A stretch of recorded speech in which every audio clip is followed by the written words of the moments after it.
On some nights, when we look up at the sky, it is easy to feel that the oldest things must also be the most distant, hidden in regions of space that lie almost beyond the reach of imagination. The deeper we look into the universe, the farther back in time we seem to see, toward the earliest eras after the first stars and galaxies began to appear. So it feels natural to assume that, to find the most ancient traces, we must turn our gaze toward immense distances.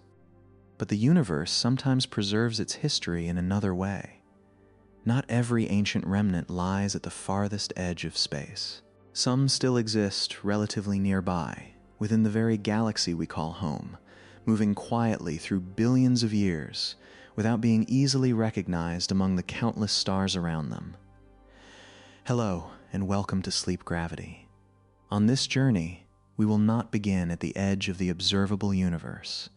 Instead, we will turn toward the inner depths of the Milky Way. There, among thick layers of dust and the overlapping light of millions of stars, a remarkable stellar system preserves traces from a very early period in our galaxy's history. To explore that past, we do not need to look farther away. We need to look more carefully at a region of the sky that has been there for an unimaginably long time. Toward the central region of the Milky Way lies a dense collection of stars known as Terzan 5. It is located about 22,000 light-years from Earth, not especially far when compared with the full size of the galaxy, yet it belongs to one of the most difficult regions to observe. Between us and this stellar system are bands of interstellar dust that absorb and alter its light, while the surrounding star field is so crowded that many separate points of light seem to press into the same small area of sky.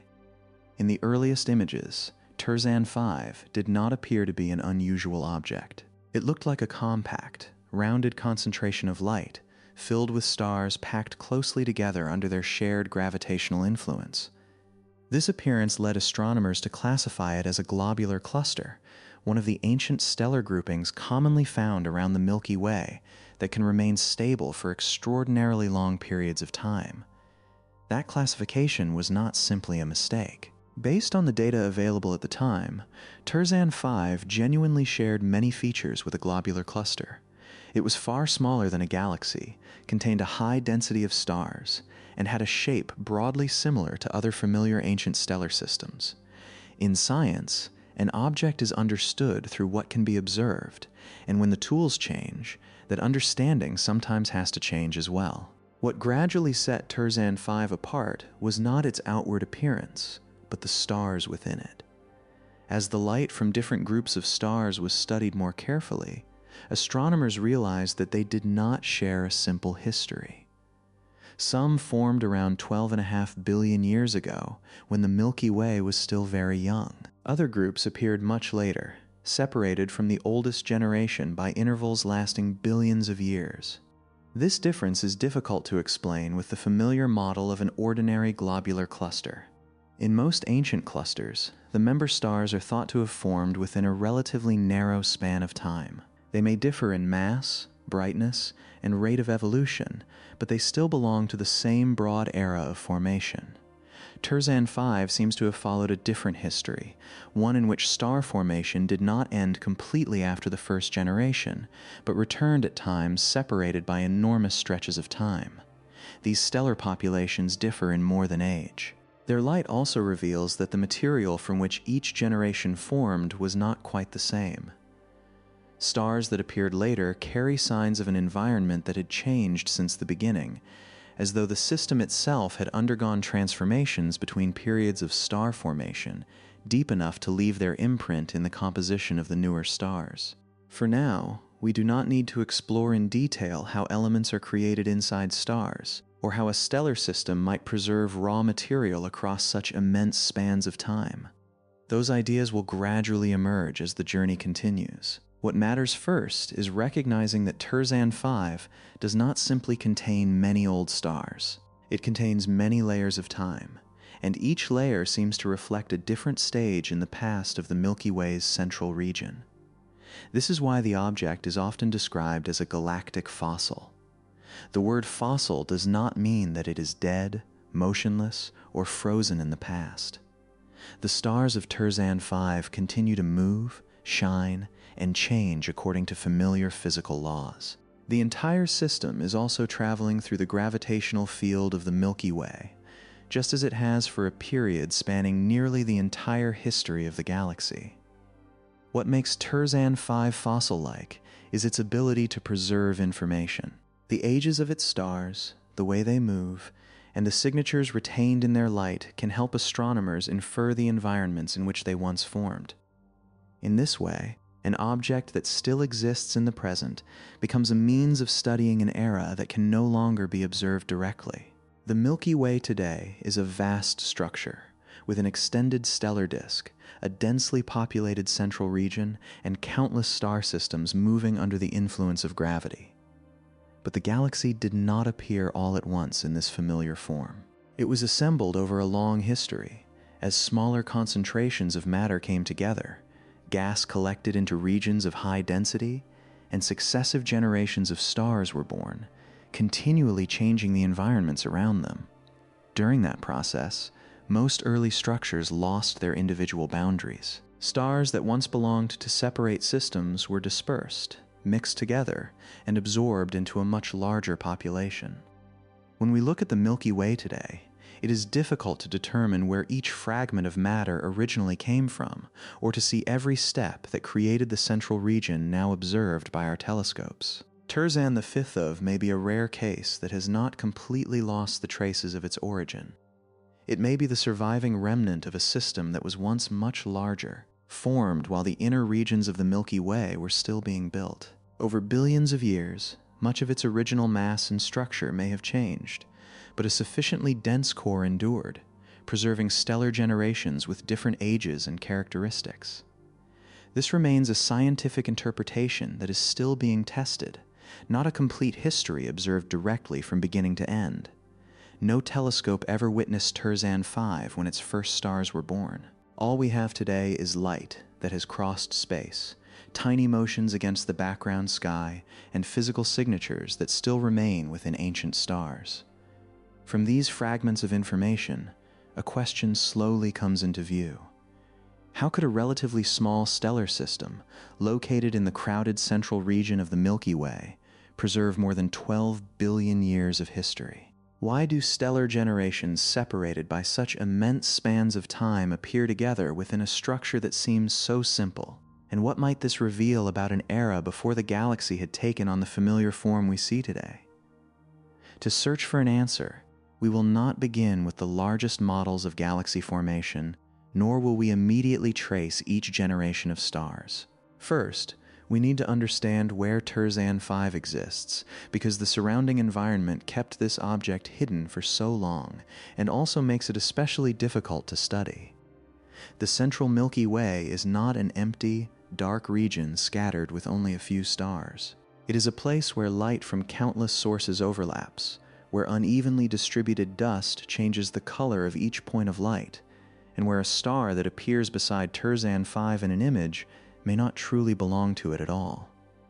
To read the history of this ancient stellar system, astronomers must first separate it from the galaxy that surrounds it. This creates a gentle kind of paradox. Terzan 5 is not hidden because its light is too faint to reach Earth. That light has been reaching us for a very long time. It is hidden because so many other things appear along the same line of sight, causing an ancient trace to nearly dissolve into the very place that may have been built, in part, from systems much like it. Deep within the Milky Way, the oldest stars of Terzan 5 are still shining.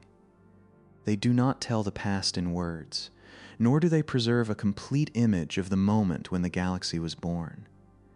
But within their light, their motion, and the differences between their generations, they still carry traces that have not been entirely erased. And to begin reading those traces, we will move into the crowded region around the center of the Milky Way, where the hardest things to see are sometimes hidden not because they are too far away, but because they lie among too much light. From Earth, when we look toward Terzan 5, its light does not travel through empty space. Over a journey of roughly 22,000 light-years, it must pass through many layers of the Milky Way itself, where stars at different distances appear along the same line of sight, while gas and dust between them quietly alter the light that remains. As a result, Terzan 5 does not stand alone against a dark background where it can be easily recognized.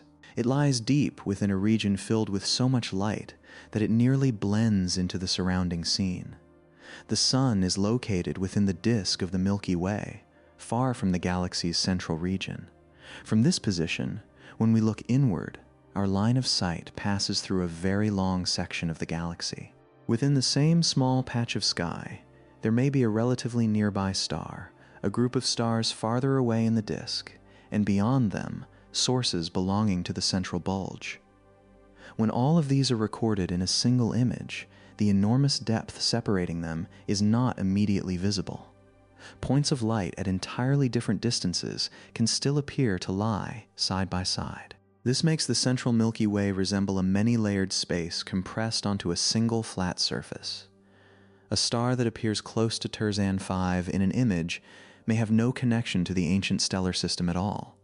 It could be thousands of light years closer to us, or lie much farther behind it.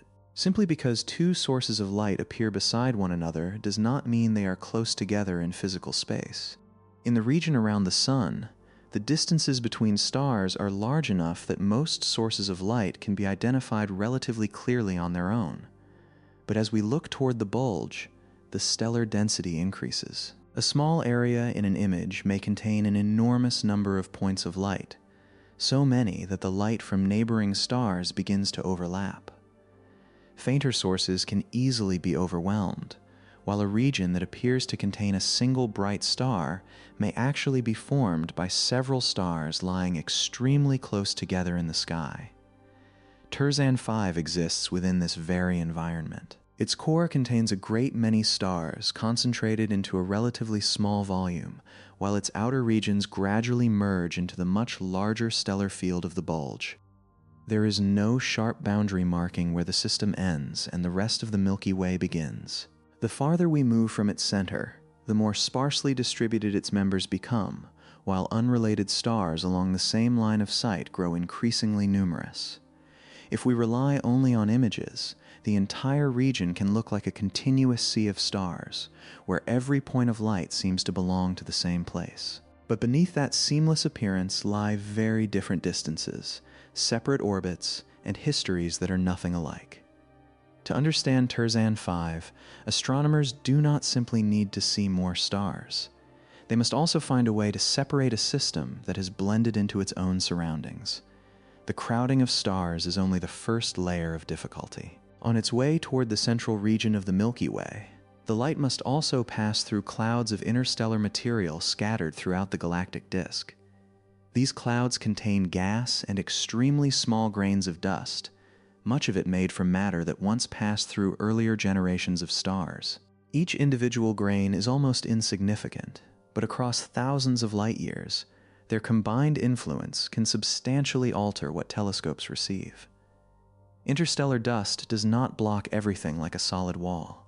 Instead, it gradually weakens the light, absorbing some of it and scattering another portion away from its original path. A star continues to shine, as it always has, but by the time its light reaches Earth, it may be far dimmer than when it first left the source.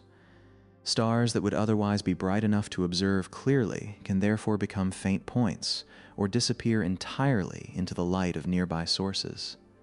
Dust also changes the colors we see. Blue light is generally affected more strongly than red light as it passes through clouds of dust.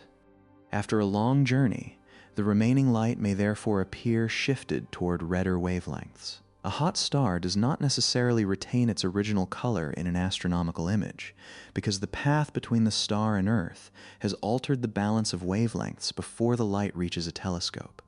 This change is especially important when we try to understand the ages and properties of stars. Color is one of the clues used to estimate temperature, while brightness provides additional information about mass and stage of evolution. If dust makes a star both dimmer and redder, its observed features may no longer accurately reflect its true nature. Before researchers can read the history of a star, they must first understand how much its light has been altered along the way. The difficulty is that dust is not distributed evenly. Some regions are denser, where the light is strongly reduced, while neighboring areas may be relatively clear.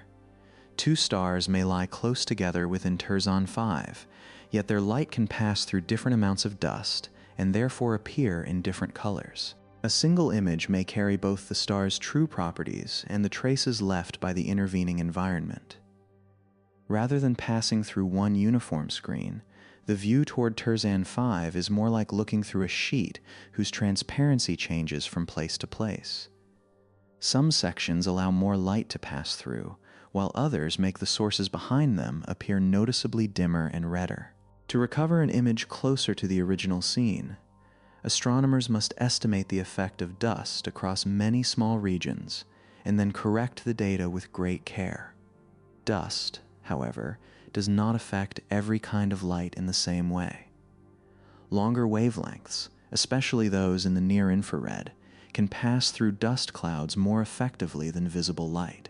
When Terzan 5 is observed in infrared, many stars that were once heavily obscured begin to appear more clearly, like a landscape slowly coming into view when the covering no longer affects every ray of light equally. This does not make the central Milky Way completely transparent. Dense clouds of dust still leave their mark, and light from different sources continues to overlap. But infrared observations provide a more effective way to look into this region. They allow astronomers to detect more faint stars, distinguish sources that lie close together, and gradually reveal the internal structure of the system. Even so, seeing a star does not mean knowing where it belongs. In the crowded field around Terzan 5, many sources have colors and brightness levels similar to those of its true members. A star belonging to the Milky Way's bulge may happen to appear exactly where astronomers expect to find one of Terzan 5's stars.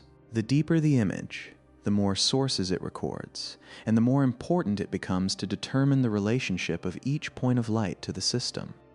This is where light alone is no longer enough to tell the entire story.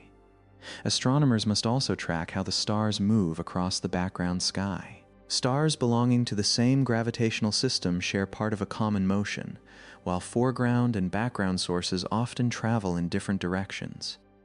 These differences are extremely small and become clear only when observations are repeated over many years, so the story of motion within Terzan 5 will unfold later in our journey. For now, we can imagine this work as the careful removal of layers covering the same picture. First, astronomers separate points of light that lie too close together. Then they identify how much the colors have been altered by dust, and finally distinguish stars truly moving with the system from sources that only happen to lie along the same line of sight. Each step does not reveal an entirely new Terzan 5, but gradually makes the features that were already there easier to read. This is why an object within the Milky Way can sometimes be more difficult to study than a galaxy much farther away. Distance does not always determine clarity. A distant galaxy may stand alone against a relatively sparse background, while the much closer Terzan 5 is submerged among countless sources of light and uneven clouds of dust. What makes it difficult to see is not a lack of light, but the way its light has blended with so many other things. In the central region of the Milky Way, brilliance and obscurity exist together. This part of the galaxy contains an immense amount of light, yet that very richness causes the boundaries of individual systems to become indistinct. Terzan 5 does not disappear into darkness. It nearly disappears into a dense sea of light, where every point carries its own distance, color, and history. Over many years, as observational methods became more precise, individual parts of that sea of light began to separate. Faint stars emerged in infrared images, the effects of dust became better understood, and sources unrelated to the system were gradually identified. But before these tools existed, Terzan 5 was seen in a much simpler form. It was small, nearly round, and densely packed with stars, resembling the ancient clusters long known within the Milky Way. So when the object was first identified, the label of globular cluster seemed entirely appropriate. Only later, when the light from its different groups of stars was examined more closely, did astronomers realize that beneath this familiar shape lay a history that was anything but simple. From this crowded central region, our journey will next return to the time when Terzan 5 first entered astronomical maps. At that point, it was not yet regarded as a fossil fragment of the Milky Way, nor had it revealed stellar generations separated by billions of years. It was simply a small, dust-dimmed patch of light, shaped like an ancient star cluster, and quietly waiting for observations deep enough to show that it was not entirely what its original name suggested. Before telescopes could see deeply through the dust surrounding the central Milky Way, Terzan 5 appeared only as a small, dense, nearly circular patch of light. Its stars were packed too closely together for their individual histories to be recognized, while the light that had crossed thousands of dust-filled light years made the entire system look even more blurred. From a distance, nothing clearly suggested that behind this familiar shape, several very different eras were still existing side by side. In 1968, the astronomer Azop Terzan recorded this object during a survey of the galaxy's crowded regions.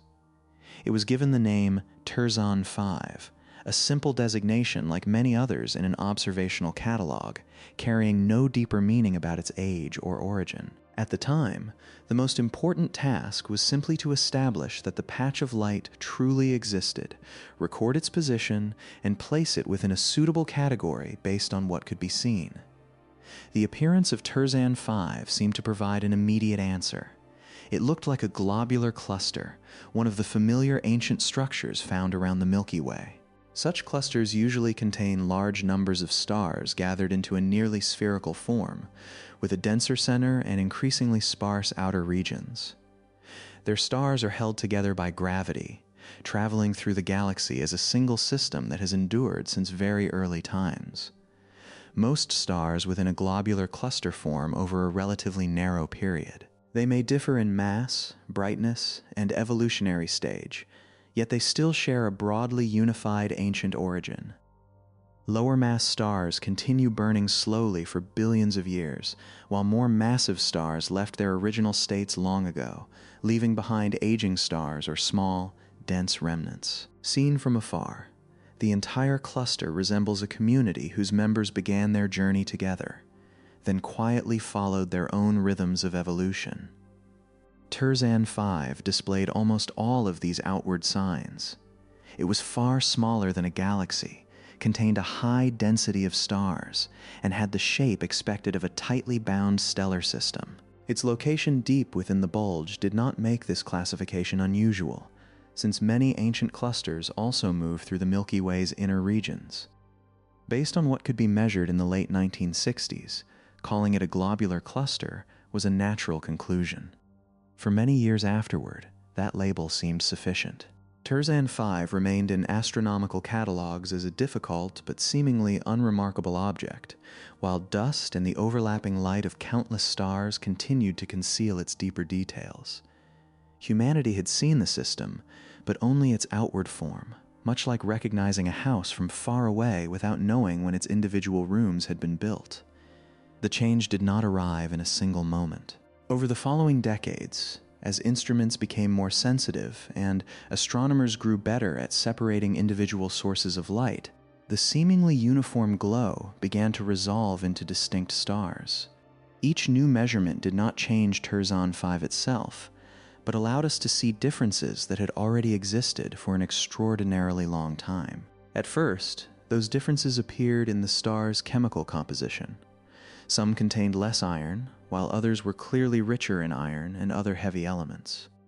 To the human eye, they were still only points of light gathered close together.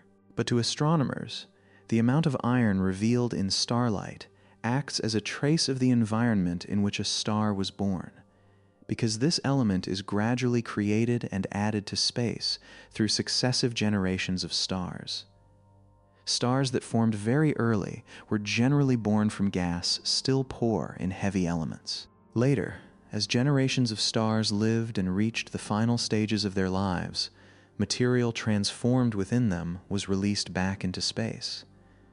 The clouds of gas that appeared afterward could therefore have a different composition, and stars formed from that material would carry the signature of an environment that had already passed through more stages of evolution. As the chemical differences within Terzan 5 became clearer, the image of a single, unified population began to lose its earlier simplicity. If all its stars had formed at roughly the same time from a common reservoir of gas, their compositions might show subtle variations, but it would be difficult to create groups as sharply different as those now emerging. The light seemed to point toward more than one period of star formation. By 2009, observations had revealed at least two distinct stellar populations within Terzan 5. In images, they still blended into the same small patch of light. Only when the color and brightness of individual stars were compared in the data did the two groups begin to separate, like lines once drawn over one another slowly turning in different directions. This was when the story of Terzan 5 began to widen. An object once regarded as a relatively uniform collection of ancient stars now appeared to contain multiple layers of time. One group carried the signature of older material that was poorer in heavy elements, while another had formed from an environment that had changed substantially. Although they now existed together within one compact system, they had not begun their journeys at the same time. Later age measurements made this separation even clearer. The older population formed about 12 billion years ago, when the Milky Way was still in the early stages of being assembled. The younger population appeared far later, around 4 to 5 billion years ago, close to the period when the solar system was beginning to form in another region of the galaxy. Between those two generations lay an interval lasting many billions of years. During that time, the oldest stars of Terzan 5 continued moving, aging, and preserving the composition of the era that had given birth to them. The surrounding Milky Way also gradually changed. Regions of gas were rearranged, new generations of stars appeared in many places, and the galactic center began to resemble more closely the structure we observe today. Then, long after the first group had formed, another generation emerged within the same system. None of this immense separation in time is visible from the shape of Terzan 5 alone. There is no isolated region reserved for its oldest stars, and no clearly marked area containing the younger ones. They occupy the same gravitational system, contribute their light to the same nearly circular glow, and appear in images as members of a single structure. Their history becomes visible only when the light from each population is read slowly and precisely enough. From this point on, no single age could fully describe Terzan 5. Saying that the system is 12 billion years old is true of its oldest population, but it overlooks stars that formed billions of years later. Calling it a globular cluster still describes its present appearance, but it does not explain why generations with such widely separated origins exist together within the same small region of space. The old label began to feel too narrow, not because everything previously understood had been wrong, but because later observations revealed far more. Terzan 5 remained a dense stellar system, still bound together by gravity and still shaped much like a globular cluster. Yet within that familiar form was a history that could not be told through a single episode of star formation. This does not mean that other globular clusters are entirely simple. Many ancient systems have revealed subtle chemical differences among their stellar populations, reflecting complex processes that occurred early in their histories. But in Terzan 5, the large differences in age and iron abundance broaden the story much further, suggesting a system that was once capable of sustaining or restarting star formation after extremely long periods of silence. For now, the mechanism that produced these generations does not need to be revealed in full. What matters more is the change in perspective. An object known since 1968 required many decades to show that its outward shape was only its most easily visible feature. Once its stars were separated from the dust and the crowded field around them, they began telling a story far longer than their original classification suggested. This process reflects the way science often moves forward. Not every discovery arrives as something entirely new. Sometimes an object has remained within view for a long time, but its meaning changes only when we learn how to observe it more deeply. Terzan 5 stayed in the same place, continuing its motion through the Milky Way's bulge, while the real transformation occurred in our ability to read its light. From a small patch of light once listed beside other globular clusters, it gradually became a question about the formation of the galaxy itself. If the stellar generations within it were born billions of years apart, then the object we see today may be only the surviving remnant of a structure that was once larger and more complex. Its cluster-like shape may be what endured into the present, while its true origin reaches back to a far more ancient stage of galactic history. This is why, when the term galactic fossil began to be used for Terzan 5, its meaning came from more than the age of its oldest stars. What matters is that the system still preserves several layers of a past that has almost entirely dissolved into the Milky Way. One layer appeared when the galaxy was still very young, another arrived billions of years later, and both continue to shine within the same small region of space. To understand why the survival of these layers of time makes Terzan 5 a fossil, we need to look more deeply at the meaning of the term itself. In astronomy, the past does not remain still like an object sealed away. It continues moving within living stars, present in their chemical composition, their ages, and the signatures that have survived billions of years without being completely erased. Terzan 5, then, is not merely a star cluster given a different name. It is a structure that forces us to reconsider how ancient parts of the galaxy can survive. Beneath its compact and familiar appearance, several eras still exist together, waiting for their light to be read like surviving pages from the earliest days of the Milky Way.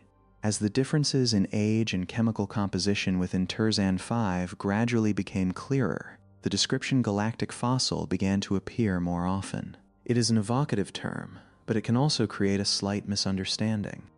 Terzan 5 is not a dead object, nor has it been sealed in a primitive state or left motionless outside the flow of the Milky Way. The points of light within it continue to orbit through the system, consume fuel, change in brightness, and move through the stages of stellar life, while the entire collection follows its own path through the central bulge.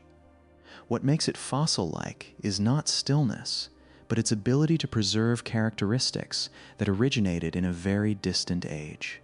On Earth, the remains of an ancient organism can be preserved in stone, carrying the shape of a leaf, a shell, or a skeleton that once belonged to a vanished world. In space, almost nothing is preserved so completely. Gravity continually rearranges orbits, stars grow old, gas is consumed or dispersed, and systems that once existed separately gradually blend into larger environments. For that reason, a fossil in astronomy is usually not an untouched copy of the beginning. It is more like a surviving fragment that has undergone many changes, yet still carries features that would be difficult to produce under present conditions. In Terzan 5, those features are found in the differences between its stellar populations. One group appeared when the Milky Way was still very young, while other members were born billions of years later from gas-richer and heavy elements. These generations now occupy the same small region, but their light still leads back to very different times. No layer of stone prevents them from changing. The members of Terzan 5 continue moving among one another in a high-density environment, where every orbit is influenced by many nearby sources of gravity. On a larger scale, the entire system is also shaped by the pull of the galactic center. Over billions of years, stars in the outer regions may have been drawn away, part of the original mass may have been lost, and the form we see today may represent only the more durable core that remained behind. If we could see Terzan 5 in its earliest era, we might not immediately recognize the object that exists today. It may once have been broader, more massive, and richer in gas, with enough material to sustain a long sequence of star formation. Later changes erased much of its original appearance, but they did not remove every connection between the surviving generations. Their ages, compositions, and distribution still provide pieces of information that can be assembled into a plausible story of origin. Reading those clues belongs to a field often called galactic archaeology. Astronomers do not dig into deeper layers of soil because space has no shared ground in which different ages are preserved in order. Instead, they observe what is still shining and use physics to investigate what happened long before that light reached us. The age of a population reveals when it was born. Its chemical composition offers clues about how many earlier generations of stars had already altered the original gas. Motion helps identify members that share a common origin or once belonged to the same group. When several kinds of evidence point toward the same explanation, a system that exists in the present can become a window into an era when the galaxy was still incomplete. This is very different from looking at an old photograph. No moment from 12 billion years ago has been preserved in full. What remains is only the result after an immense passage of time, during which countless changes occurred. Researchers must begin with the present state and work backward through known physical laws, much like inferring the course of a river from the shape of its banks, layers of sediment, and surviving branches, even though no one witnessed its entire flow from the beginning. The Milky Way was not created in a single event either. In its early history, smaller concentrations of gas and stars repeatedly encountered one another under the influence of gravity. Some merged, some were stretched apart, and others gradually dissolved into a larger environment. Over time, their boundaries faded, and structures that had once existed as separate units became the disk, bulge, and halo of the same galaxy. Most of those early building blocks can no longer be seen as distinct objects. Their stars scattered onto new orbits, while the matter that once belonged to them was used to form later generations. When we look into the central region today, we see a densely crowded field of stars, but it is extremely difficult to determine where each point of light began or which group it belonged to before the mixing took place. Terzan V may be a rare exception. The high density of its core may have helped part of the system resist complete dissolution, allowing populations of different ages to remain close enough together to survive into the present.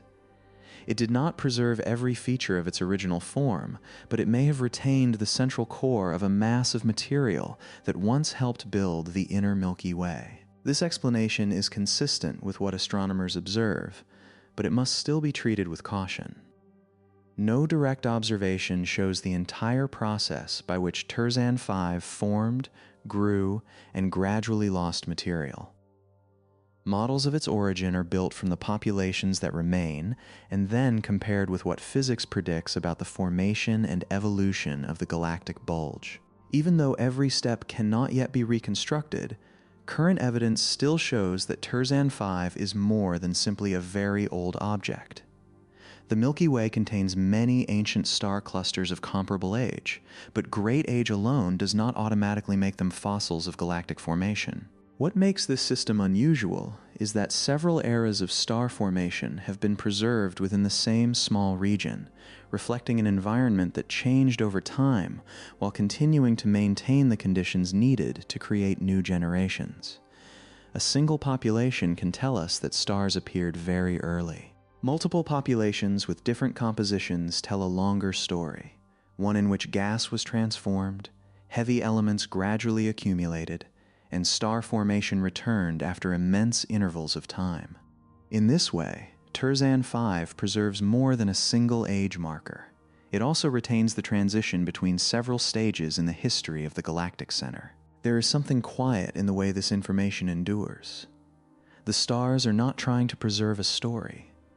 They simply shine according to their mass, temperature, and composition, continuing to follow laws that do not change. Yet this very ordinariness makes them remarkably durable carriers of information. An element in a star's atmosphere, a small position on a diagram of color and brightness, or an extremely slow shift across the background sky can all lead back to an event that occurred before the sun existed. In this sense, galactic archaeology does not search for the past in a separate place. It searches within objects that are still present, because the matter of the universe does not disappear when one era ends.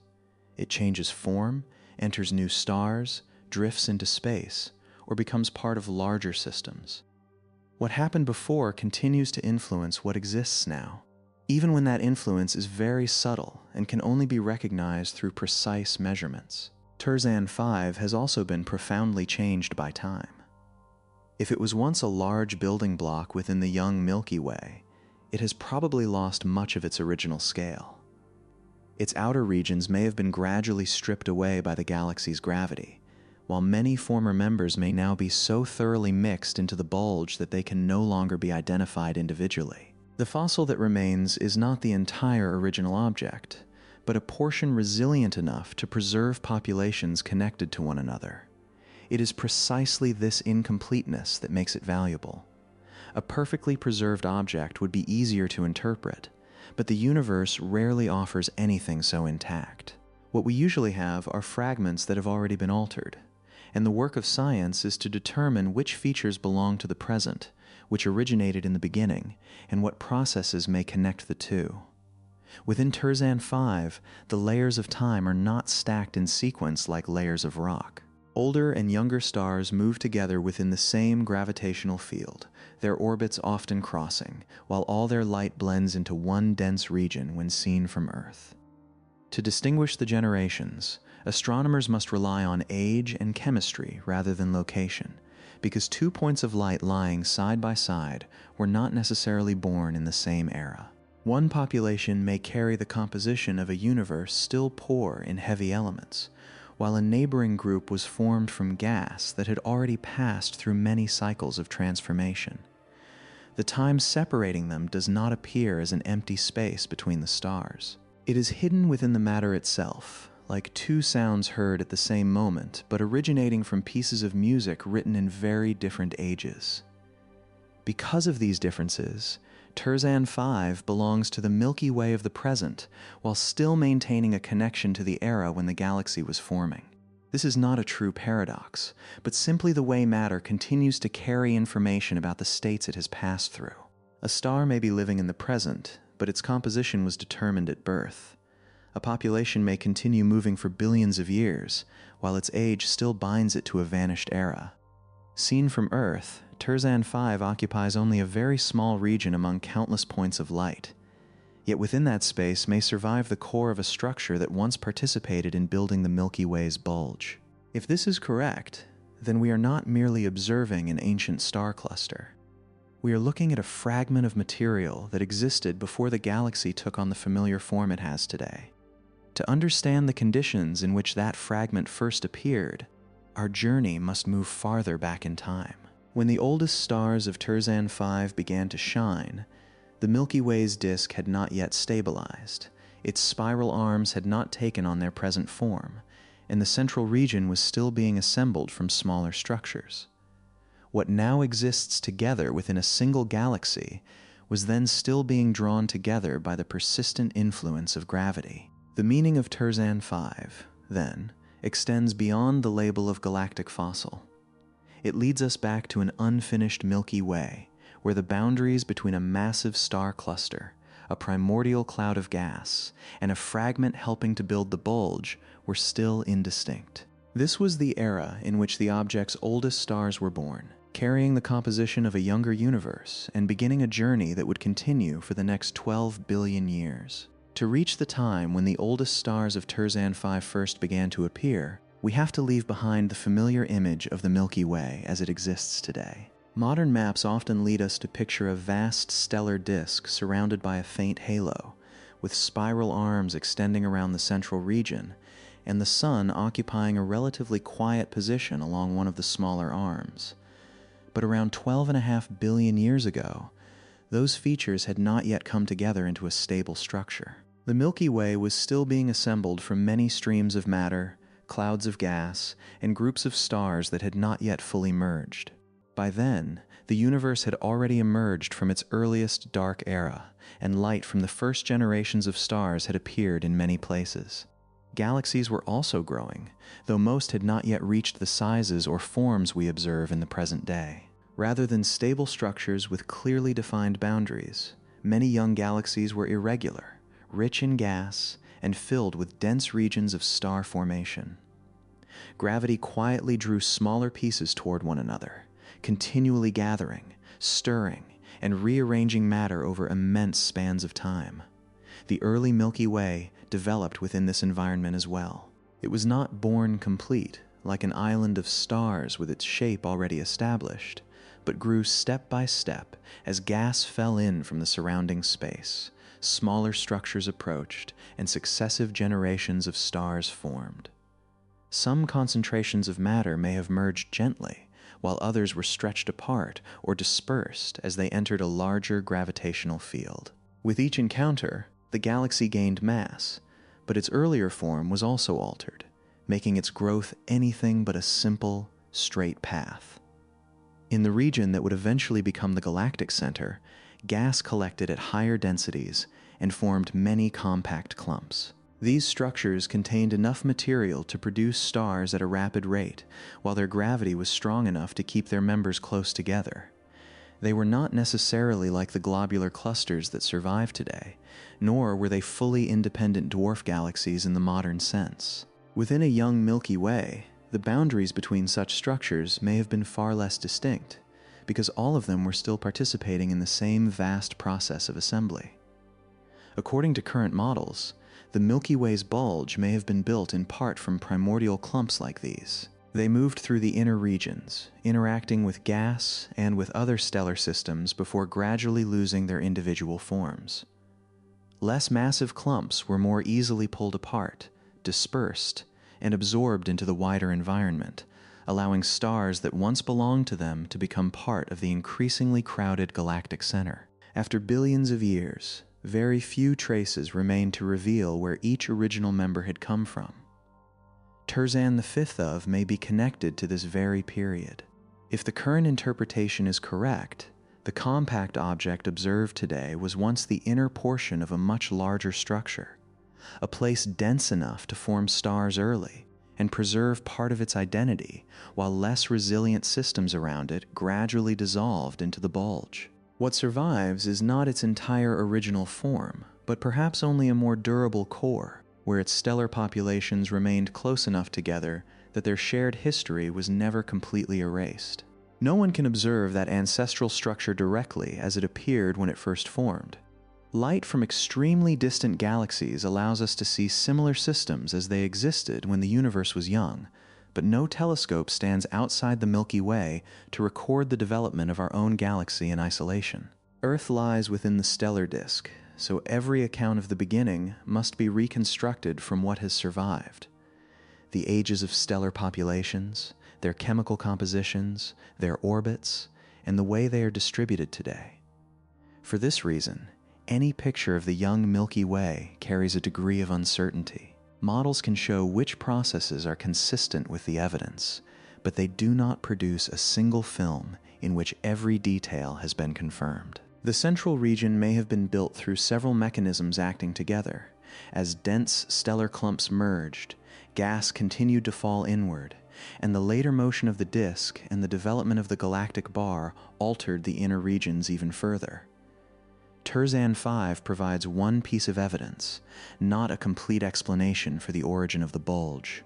Even so, that fragment of evidence brings us close to an era that is otherwise extremely difficult to reach.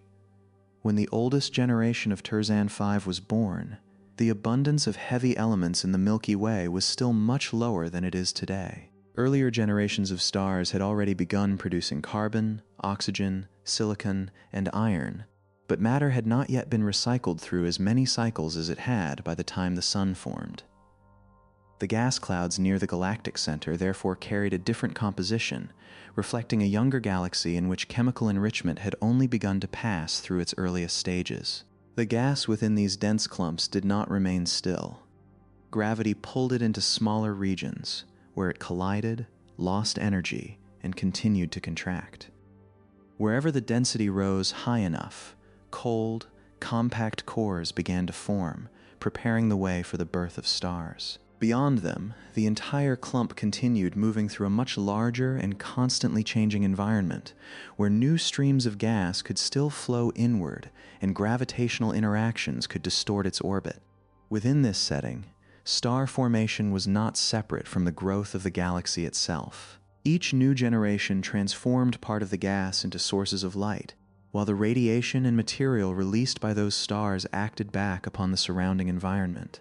Massive stars lived quickly, heating nearby regions and returning newly formed elements to space, while lower mass stars endured, preserving the composition of their original gas clouds for billions of years. From the same act of birth, one group began reshaping the environment, while another became a lasting record of earlier conditions.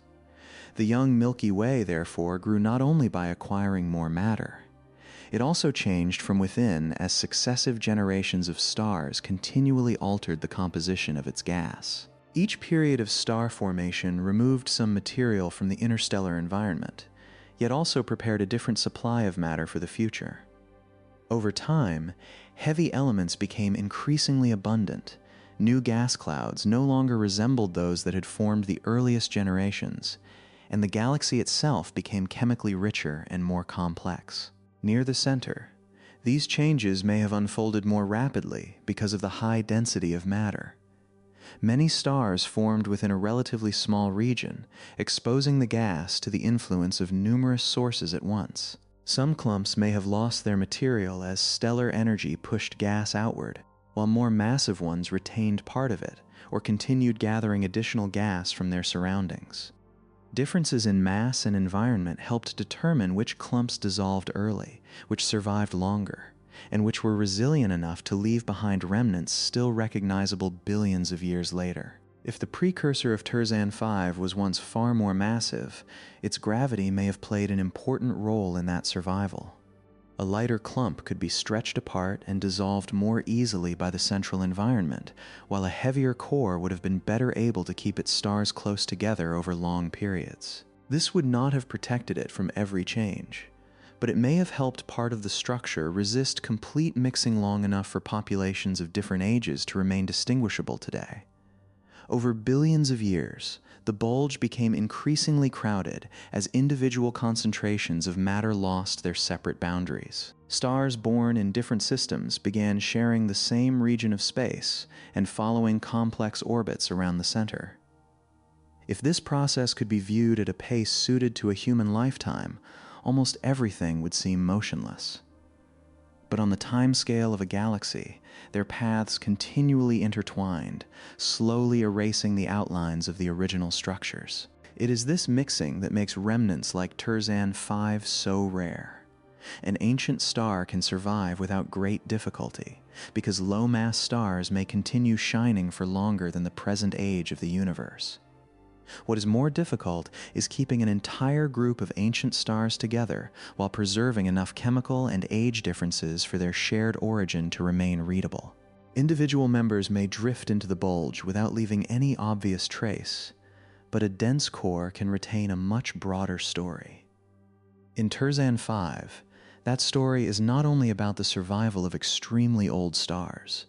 It also reveals an environment that was once unusual enough to produce several generations separated by immense spans of time. This suggests that the object's precursor was not a small group of stars that quickly exhausted its gas and then quietly aged, but a place that once played a more enduring role in the life of the galactic center.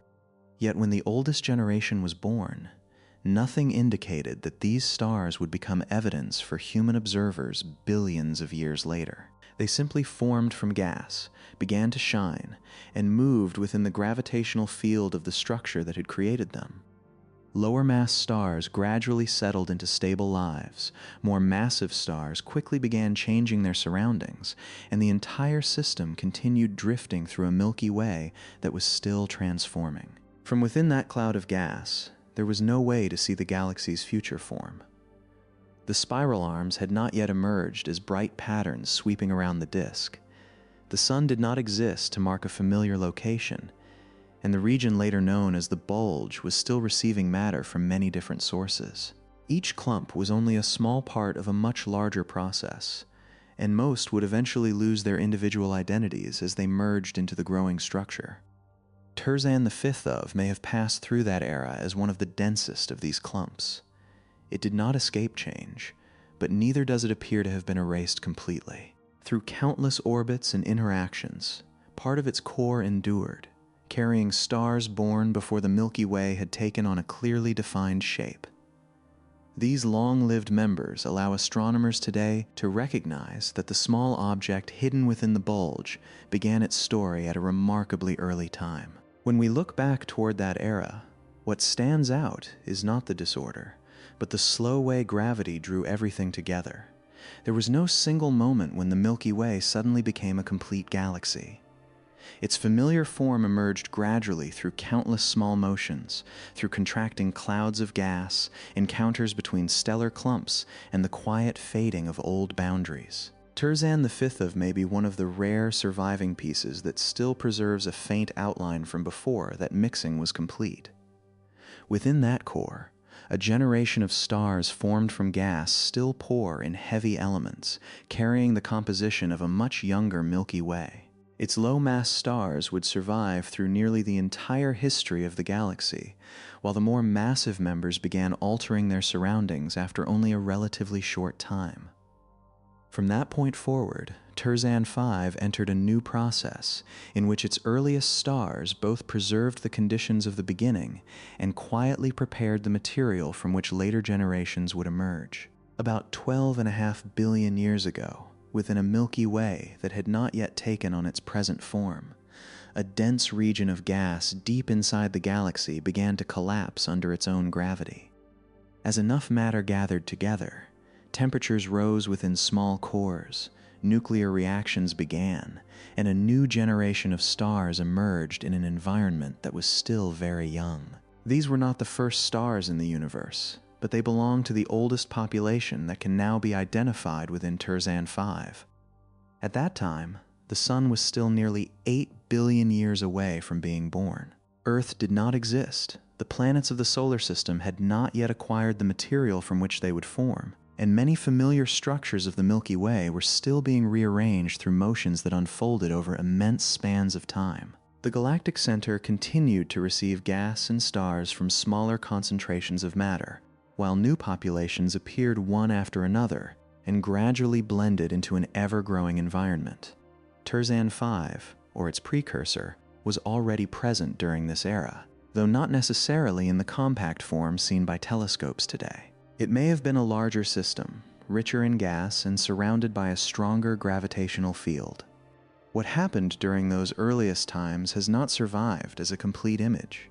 No photograph shows how the first gas cloud collapsed, and no direct observation recorded the moment when light first escaped from the newly formed stars. Yet the matter that created them still carries a signature durable enough to remain visible today. That signature lies within their chemical composition, where each element reveals something about the environment in which a star was born. The young universe consisted mainly of hydrogen and helium, two elements produced in great abundance very early on.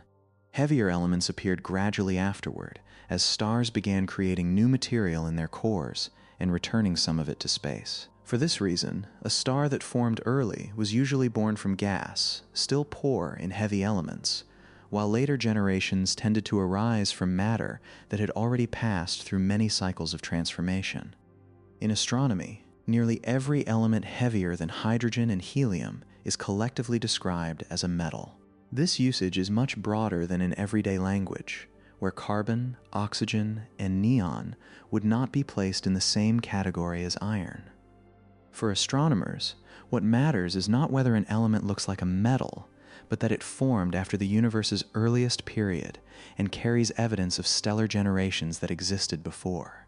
The oldest members of Terzan V contain less iron than the Sun, showing that they were born in an environment that had not yet undergone much chemical enrichment.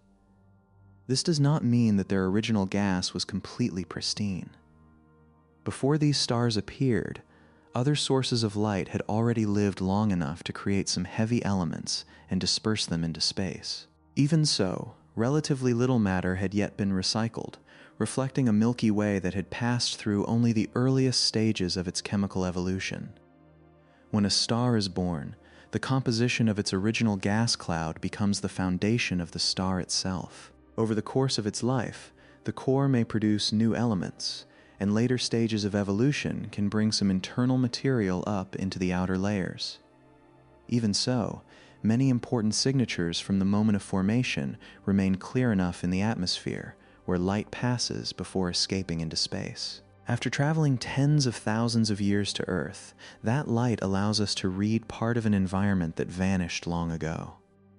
When starlight is separated into a spectrum, it no longer appears as a simple, continuous band of color. Dark and bright lines emerge at different positions, each connected to the way a particular element absorbs or emits energy. Iron leaves one distinctive pattern, calcium another, while many lighter and heavier elements can be identified in similar ways. By measuring the strength of these lines, researchers estimate how much of each substance is present in a star's atmosphere, then compare different members to determine whether they were truly born from the same environment. Within Terzan 5, the spectrum of the oldest population tells of a gas reservoir poorer in heavy elements than the material from which later generations formed. These stars serve as a reference point for the system's entire chemical history, revealing the state of its original matter before successive generations lived, transformed their surroundings, and left behind material for later episodes of star formation. The population we observe today, however, is no longer as complete as it was at birth. When a cloud of gas forms stars, it produces them across a range of masses. The heavier members shine intensely, consume their fuel quickly, and pass through their lives far more rapidly than lower mass stars. A massive star may survive for only a few million or tens of millions of years, an extremely brief interval compared with the 12.5-billion-year age of Terzan 5. The most massive stars of the first generation left their original states long ago. Some ended in powerful explosions, some left behind neutron stars or black holes, and their material was returned to the surrounding environment. Lower mass members evolved much more slowly, conserving their fuel over billions of years and continuing to shine to the present day. They have become the most enduring witnesses to the era when Terzan 5 first began to form. Not all of the surviving stars still retain their original appearance. Some remain in a stable phase, quietly converting hydrogen into helium in their cores. Others have already left that state, expanding into red giants and entering later stages of evolution. Members that have completed most of their lives may have become white dwarfs, small remnants that still preserve a connection to the ancient population from which they came. Looking at the present-day system is therefore a little like looking into a very old forest, where the fast-growing trees disappeared long ago while those that grew more slowly still remain. The presence of these long-lived members tells us that the forest began in the distant past, while the absence of more massive stars also becomes a measure of how much time has passed. Astronomers use this gradual change to estimate the age of an entire population. In a group of stars born at roughly the same time, the more massive members leave their stable phase first, followed gradually by stars of lower mass. When the colors and brightnesses of thousands of stars are placed together, a region appears where members begin moving into later stages of evolution. That position acts like a clock, revealing how long the population has existed without the need for moving hands.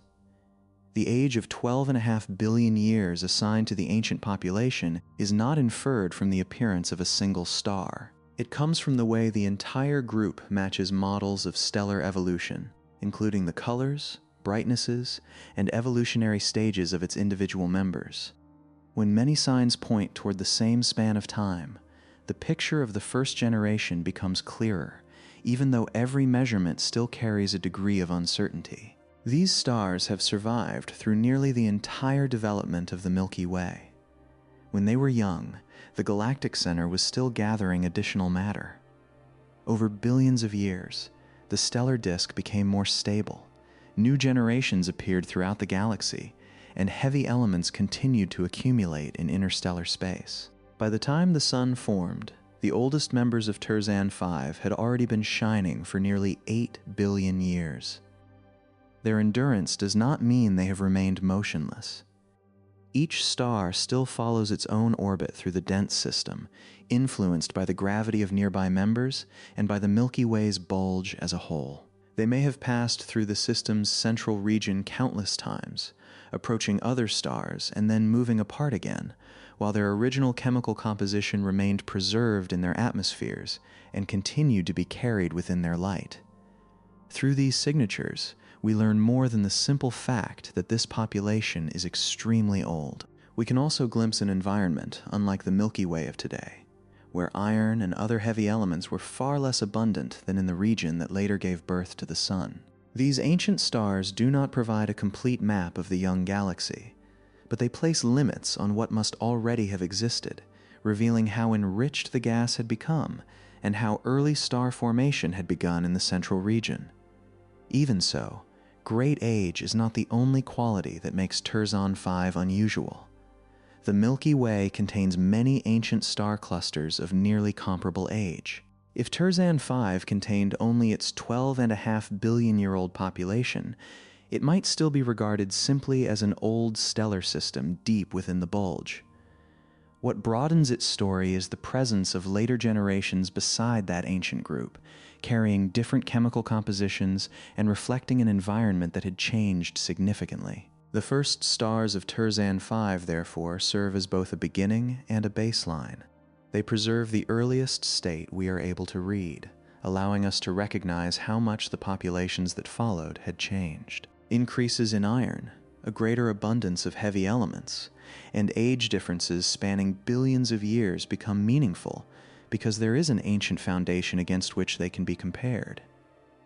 While the long-lived stars quietly preserved the original composition, the more massive members were doing something entirely different. They generated energy at tremendous rates, created additional elements in their cores, and returned transformed material to space. Each time this happened, the gas around Terzan 5 became slightly different. Matter that had once contained only small amounts of heavy elements began receiving additional carbon, oxygen, silicon, iron, and many other substances forged within stars. This process unfolded in many rhythms, slow on the scale of a human lifetime, but more than sufficient to transform the environment on galactic timescales. The oldest stars did not merely survive as witnesses to a distant age. Some members of that same generation directly helped create the chemical conditions for what came later, gradually turning the original material into a richer reservoir shaped by stellar lives that had already ended. The light from the long-lived members continued to preserve the state of the beginning, while the material returned to space by the short-lived stars began writing the next part of the story. These two processes arose from the same generation but left behind two different kinds of memory, one preserved within stars that still exist, and another mixed into the gas, preparing to enter generations that had not yet been born. From a cloud relatively poor in heavy elements, Terzan 5 gradually entered a period in which it began transforming its own environment. The new elements did not appear all at once, nor were they immediately distributed evenly. They were created in different kinds of stars, returned to space through different pathways, and then mixed with the gas that remained. Over millions and billions of years, the material around the system began to acquire a composition unlike the one present when its first stars appeared. And within this extremely slow transformation, the deeper mystery of Terzan 5 began to take shape. One generation of stars had formed from gas poor in heavy elements, while later generations carried the signature of much richer material. Between those two states lay the lives and deaths of countless stars, each quietly contributing a small part to the transformation of the very source material from which it had once been born. After the first stars of Terzan 5 began to settle into stable lives, the region of space that had created them no longer remained in its original state. Light spread outward from thousands of newly formed sources. Layers of gas around the stars moved under the influence of radiation, and matter inside their hot cores gradually underwent transformations that had never occurred within the original cloud. From that moment on, Terzan 5 was no longer simply a place where stars were born. The new sources of light also began slowly reshaping the environment that had given birth to them. For most of its life, a star holds its matter tightly beneath the pull of its own gravity. Hydrogen in the core gradually combines to form helium, releasing the energy that allows the surface to shine across immense spans of time. In more massive stars, the internal process can continue further, producing carbon, oxygen, and progressively heavier elements. All of these changes occur at depths that surface light cannot describe directly, but eventually, some of that transformed material finds its way back into space. Long-lived stars usually return matter at a relatively gentle pace. As conditions in the core change, the outer layers may expand, become more loosely bound, and escape through prolonged stellar winds. There is no sharp boundary between the moment when this material still belongs to the star and the moment when it becomes part of the surrounding environment. Layer by layer, thin streams of gas leave the surface and spread outward, carrying carbon, nitrogen, and many other elements that were created within the star or brought up from its interior. More massive members pass through their lives far more quickly. They shine intensely, consume fuel at tremendous rates, and begin affecting the surrounding gas at an early stage. Radiation heats some regions, powerful winds push matter outward, and other areas may be compressed by the pressure of these motions. When the core can no longer maintain its balance, some stars collapse and release enormous amounts of energy in great explosions, carrying material once buried deep inside them out into space. After stellar lives like these had ended, the gas around Terzan 5 no longer resembled its original state. It was still composed mainly of hydrogen and helium, but it had now been mixed with elements forged within stars. Oxygen, silicon, calcium, iron, and many other substances began to appear in greater amounts, blending into the matter drifting between the sources of light. There was no sudden transition from an environment poor in heavy elements to one that was much richer. The change happened gradually, through many stars and across many successive intervals of time. Some of this material traveled far away, leaving the region where it had formed and blending into the wider central Milky Way. Another portion may have remained within the gravitational influence of the ancestral system, moving along broad paths, being heated and then slowly cooling again in the darkness between the stars. Terzan 5 was not a sealed container capable of retaining everything. The powerful energy released by young stars and late-stage explosions could drive away enormous amounts of gas, meaning that the surviving system may contain only a small fraction of what once existed. Yet the presence of later stars richer in heavy elements shows that the story did not end with all the gas being dispersed. Through some process, transformed material remained connected to this dense region long enough to participate in later episodes of star formation. Some of it may have been retained where the gravitational field was deeper. Some may have traveled outward and then returned after losing energy, while gas from the surrounding environment may have flowed inward and mixed with the products of earlier generations. There is still no single explanation that describes every step completely, but the evidence preserved in starlight shows that the source material truly changed over time. If Terzan 5 had once possessed only the mass of an ordinary globular cluster, most of its gas would probably have escaped fairly early. Ancient clusters may contain hundreds of thousands of stars, but their gravitational fields are generally not deep enough to retain material that has been heated and expelled at high speeds.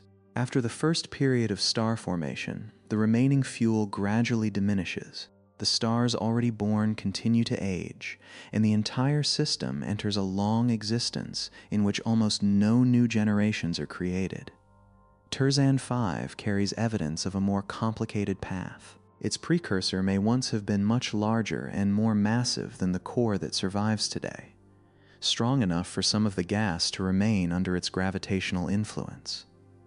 Material that moved away from the region of formation may not have been lost completely. It could have continued traveling around the larger system, gradually cooling before settling back toward deeper regions where the density was higher and its motion had slowed. This process would not have resembled a stream of matter flowing straight outward, and then returning along the same path. The central Milky Way was filled with overlapping motions, where clouds of gas collided, stretched, mixed, and continually changed direction. Material produced by the stars of Terzan V may have blended with gas arriving from elsewhere, giving the later reservoir a mixed history. What matters is not where every atom began, but that the new environment contained more heavy elements and no longer resembled the one that had formed the oldest generation. In the space between the stars, these changes unfolded almost without sound or any sudden visible sign. A layer of gas expanded across tens of light years, its density decreasing as it slowly blended with the surrounding region. Elements once held inside a stellar core were now scattered through space, drifting for long periods before they could become part of another structure. On the scale of a human lifetime, the scene would appear motionless. On galactic timescales, matter was quietly changing places and carrying with it the influence of lives that had already ended. There is a gentle continuity within this process. A star forms from the gas of its era, lives for millions or billions of years, and eventually returns part of itself to space. That material no longer retains the shape of its former source of light, but the elements created inside it continue to exist. If a new cloud of gas later forms, they may become part of another star, continuing their journey within an entirely new body. The end of a star, therefore, does not mean that every trace of it disappears. Its core may become a small, dense remnant, while its outer layers continue spreading outward, leaving the surrounding environment slightly different than before. When many stars undergo this process, those small changes accumulate into a transformation large enough for later generations to carry clearly different chemical compositions. The light of the oldest surviving members still preserves the signature of the original gas, which was poor in heavy elements. Stars that appeared later, meanwhile, formed from matter that had already passed through many cycles of change. Both groups now occupy the same small region, but their compositions reveal that between those two eras, Terzan V continued to evolve even during times when no new sources of light were being born. This is how the environment that once created the stars was gradually rewritten by those same stars. Not through any deliberate action, but through the ordinary laws of physics. Fuel was consumed, new atomic nuclei were formed, layers of gas escaped from stellar surfaces, and matter returned to the space between the sources of light. Over time, the place that had given birth to one generation came to contain the products of that generation. Astronomers call this process chemical enrichment, but that brief term summarizes a journey extending across countless stellar lives. The environment did not become richer simply because it contained more matter, but because the proportion of heavy elements gradually increased. Later gas carried more traces of stellar interiors, and the stars formed from it would preserve that new composition within their light.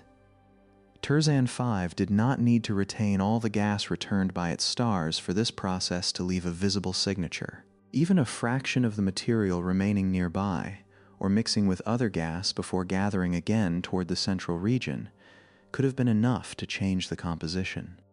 Through repeated cycles of motion, heavy elements became increasingly abundant within the regions capable of forming stars, so that later generations no longer carried the same chemical memory as the first. Yet material enriched with heavier elements could not immediately become new stars.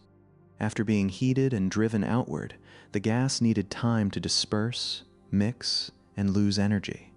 For long periods, it may have remained too hot or too thin for gravity to draw it into new dense cores.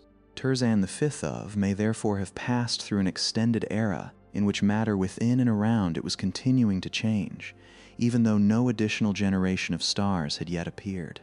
During this quiet interval, the ancient stars continued moving and aging, while gas containing newly added elements slowly approached a different state.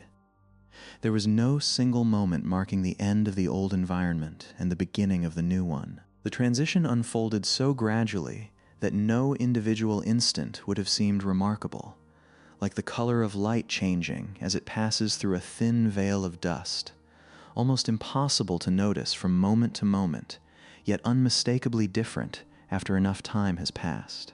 When suitable conditions finally returned, this gas would no longer resemble the cloud that had formed the first generation.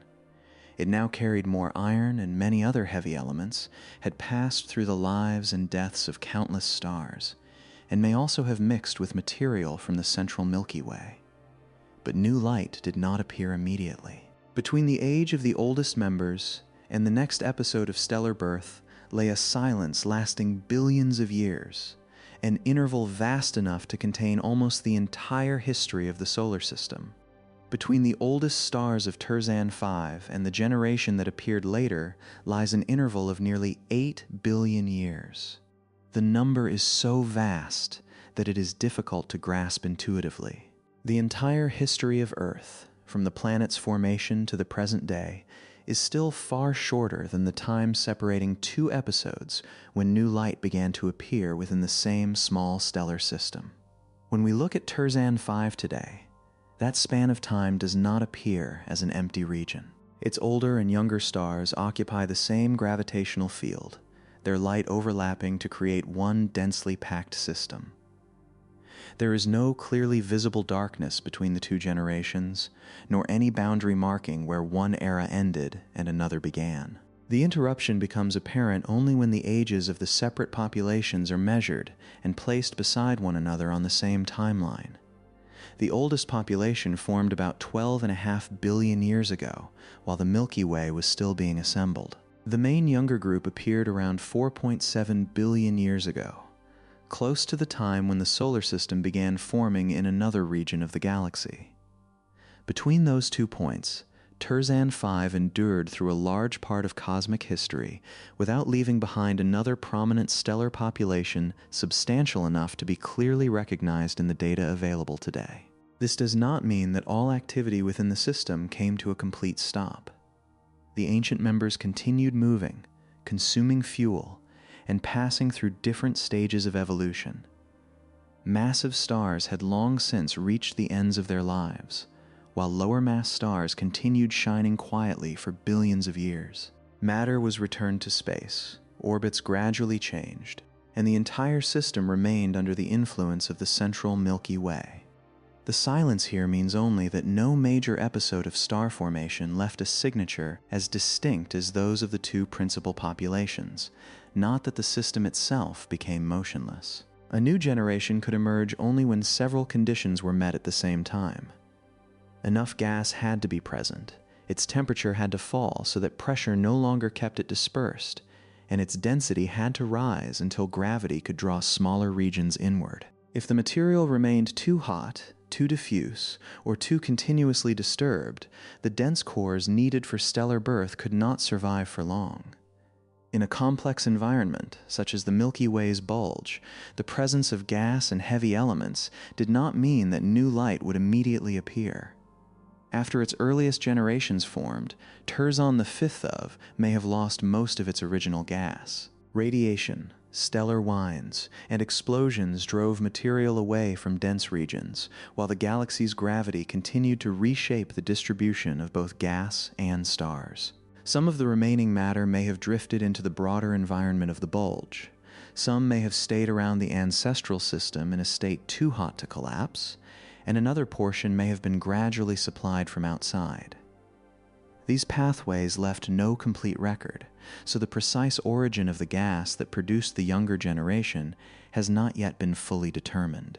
The interval of nearly 8 billion years shows that this later event could not have been merely a brief continuation of the first period of star formation.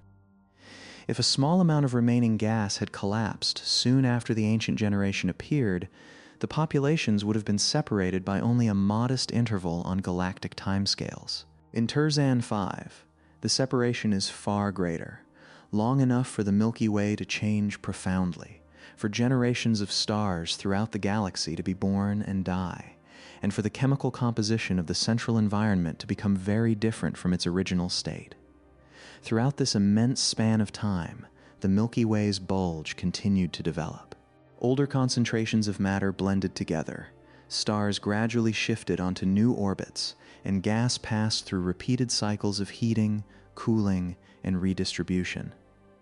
If Terzan 5 was once the core of a larger structure, it may have slowly lost its outer regions, leaving only the deeper area where its stars remained more tightly bound. Its compact form today may therefore be the result of an extremely gradual erosion extending across most of the galaxy's lifetime. It is difficult to determine exactly where Terzan 5 traveled during all that time. Its present orbit reveals how it moves through the gravitational field of the Milky Way today. But while the galaxy itself was still changing, its earlier path may also have been different. Interactions with gas, other stellar systems, and the growing central region could have altered its trajectory. Each encounter may also have changed its ability to retain or acquire matter, making the history of its gas far more complicated than a story unfolding within an isolated system. Although many details remain uncertain, the two main populations establish one clear limit. Terzan 5 existed from a very early time and somehow remained sufficiently connected for another major episode of star formation to occur billions of years later. During that interval, it did not dissolve completely into the bulge, nor did it entirely lose access to material that could form new stars. This long survival sets it apart from an ordinary globular cluster, where the first major period of star formation is usually also the last. We might imagine this interval as a vast sea lying between two luminous shores. On one side are ancient stars born when the Milky Way was young. On the other is a new population that appeared near the age of the Sun. The region between them was not entirely empty, yet whatever occurred there did not leave enough clearly identifiable stars to create a third shore. What remained were slow changes, the redistribution of matter, and a stellar system continuing to endure while the environment around it gradually became something different. This silence also reminds us that galactic history is not a continuous record in which every era is preserved equally well. Some periods create enormous numbers of stars and leave unmistakable signatures. Others alter gas, orbits, or structure without producing enough new sources of light to remain easily recognizable billions of years later. A gap in the data is not necessarily a gap in events. Sometimes it is simply a place through which the past moved without creating durable markers. Even the ages assigned to these populations are not absolute values without uncertainty. Astronomers compare stellar colors and brightnesses with models of stellar evolution, while also correcting for the effects of dust, distance, and chemical composition. The results clearly reveal two distinct eras, but they cannot identify the exact day or year when either period of formation began. On a scale of billions of years, an uncertainty of several 100 million years remains much smaller than the immense interval separating them. What matters is not the precise length of Terzan 5's silence in every detail, but that its star formation stopped or weakened for an extraordinarily long time before returning. The structure remained resilient enough to survive this period of waiting, while its chemical environment continued to evolve. By the time new stars appeared, they were born into an older Milky Way, richer in heavy elements and much closer to the form the galaxy has today. About 4.7 billion years ago, dense regions of gas once again began collapsing deep within Terzan 5. No one could observe the event directly, but the ages and compositions of the younger stars reveal that an important episode of formation took place. After an interval of nearly 8 billion years, nuclear reactions began again inside new stellar cores, adding another layer of light to a system that was already ancient. Farther away in the Milky Way, the matter that would become the Sun was also approaching the time when it would begin to gather. The two processes were not necessarily connected, but their closeness in time provides an anchor that is easier to imagine. When the second generation of Terzan 5 appeared, the oldest stars in the system had already lived longer than the entire present age of Earth. They did not disappear to make room for the new group, but continued existing beside it, allowing two profoundly separated eras to contribute their light to the same small region. The younger population contains more iron and other heavy elements, showing that its source gas had passed through a much longer history. Matter had moved through stars, blended into space, and been redistributed throughout the central galaxy before becoming the material for this later generation. Compared with the ancient population, the new members were not only younger in age, but also belonged to a chemically more mature environment. They also appear to be more concentrated toward the center of Terzan 5. This distribution is consistent with a picture in which gas gradually lost energy and settled into the deeper part of the gravitational field before forming stars. Although this feature alone cannot reconstruct the entire process, it adds an important piece to the story. The later episode of formation does not seem to have occurred evenly throughout the system, but was concentrated where matter could gather most effectively. From this point on, Terzan 5 can no longer be understood as two simple groups of stars placed side by side. The ancient population is a remnant of a Milky Way, still being assembled, while the younger group belongs to an era after the galaxy had undergone billions of additional years of evolution. Between them lies a vast interval during which the system continued to be eroded, gas continued to move and change, and chemical enrichment continued, until the conditions required for star formation finally came together again. That silence became the bridge between Terzan 5's ancient origin and what it would later become capable of doing. It shows that the survival of a galactic fossil is not merely a matter of preserving old stars. A fragment resilient enough to endure can continue interacting with its surroundings, absorbing the influence of the Milky Way, and even producing new generations after most structures from the same era have completely lost their separate identities. By this point, the question guiding our journey has shifted slightly. At first, the mystery was how such a small stellar system could preserve traces spanning more than 12 billion years. Now, what seems even more remarkable is that it did not merely preserve the past, but continued adding new layers to it. Terzan 5 contains stars born in an extremely early era, while also carrying a population that appeared after the history of the Milky Way had advanced much further. The distance between those two eras does not break the story apart. On the contrary, that interruption reveals just how long Terzan 5 endured and how profoundly its internal conditions changed. One generation was born in a young galaxy. Another appeared near the time when the sun was forming, and both are still moving together within the small core we observe today. Even so, the history of Terzan V may be more complex than a picture defined by two prominent populations. As increasingly detailed infrared observations probed this crowded stellar region, additional signs began to emerge between the established age markers. Some sources of light appear to belong to a period younger than the population formed around 4.7 billion years ago, while a blue sequence of stars suggests that star formation may have continued at still later times. This evidence is not yet as certain as the data supporting the two main generations, but it opens the possibility that the star-forming history of Terzan 5 involved more than one ancient beginning and a single later rebirth. After an interval nearly long enough to contain twice the present age of Earth, new light appeared once again deep within Terzan 5. By then, the oldest stars had already existed for almost 8 billion years, long enough for the Milky Way to change from a galaxy still being assembled into a structure bearing many of the features we recognize today. The central region had grown more crowded, earlier generations of stars had continually enriched the environment, and farther out in the galactic disk, the cloud that would eventually form the sun was also approaching the time when it would begin to collapse. About 4.7 billion years ago, an episode of star formation took place within Terzan 5, large enough to leave a clear signature that remains visible today. The new stars did not replace the ancient population, nor did they appear in an entirely separate system. They were added to a stellar collection that had already survived through most of the Milky Way's history, allowing sources of light born billions of years apart to move within the same gravitational field. The closeness in time between this generation and the birth of the solar system offers an easy point of comparison, but it should not be taken to mean that the two events were directly connected.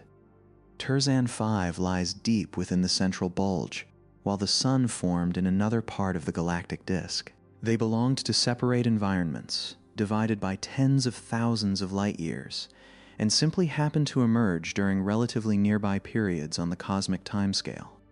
Even so, that coincidence makes the passage of time feel less abstract. When the younger members of Terzan 5 began to shine, the sun, or the cloud that would become it, was still preparing to form. Not long afterward, on a galactic timescale, planets would gather around the new star, and Earth would begin its own history. Meanwhile, the oldest stars of Terzan 5 had already traveled through a far longer existence, quietly preserving the composition of a Milky Way from a much more ancient era. The population, about 4.7 billion years old, is not only younger. Its light also shows that these stars formed from gas significantly richer in iron and other heavy elements than the material that created the oldest group.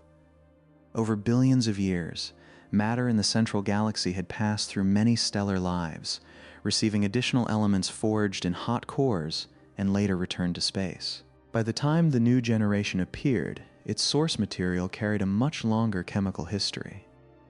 These differences do not reveal themselves through a simple color that the human eye can recognize at once. They emerge when starlight is measured across many wavelengths, when brightness and color are compared with models of stellar evolution, and when those results are combined with information about chemical composition.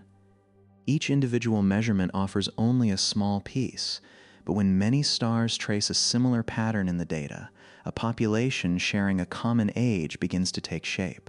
There is something gentle in the way a stellar generation is identified. No outline surrounds it in an image, and there is no sharp separation between the ancient and younger groups. The points of light remain intermingled, with many appearing only a tiny distance apart from Earth's perspective.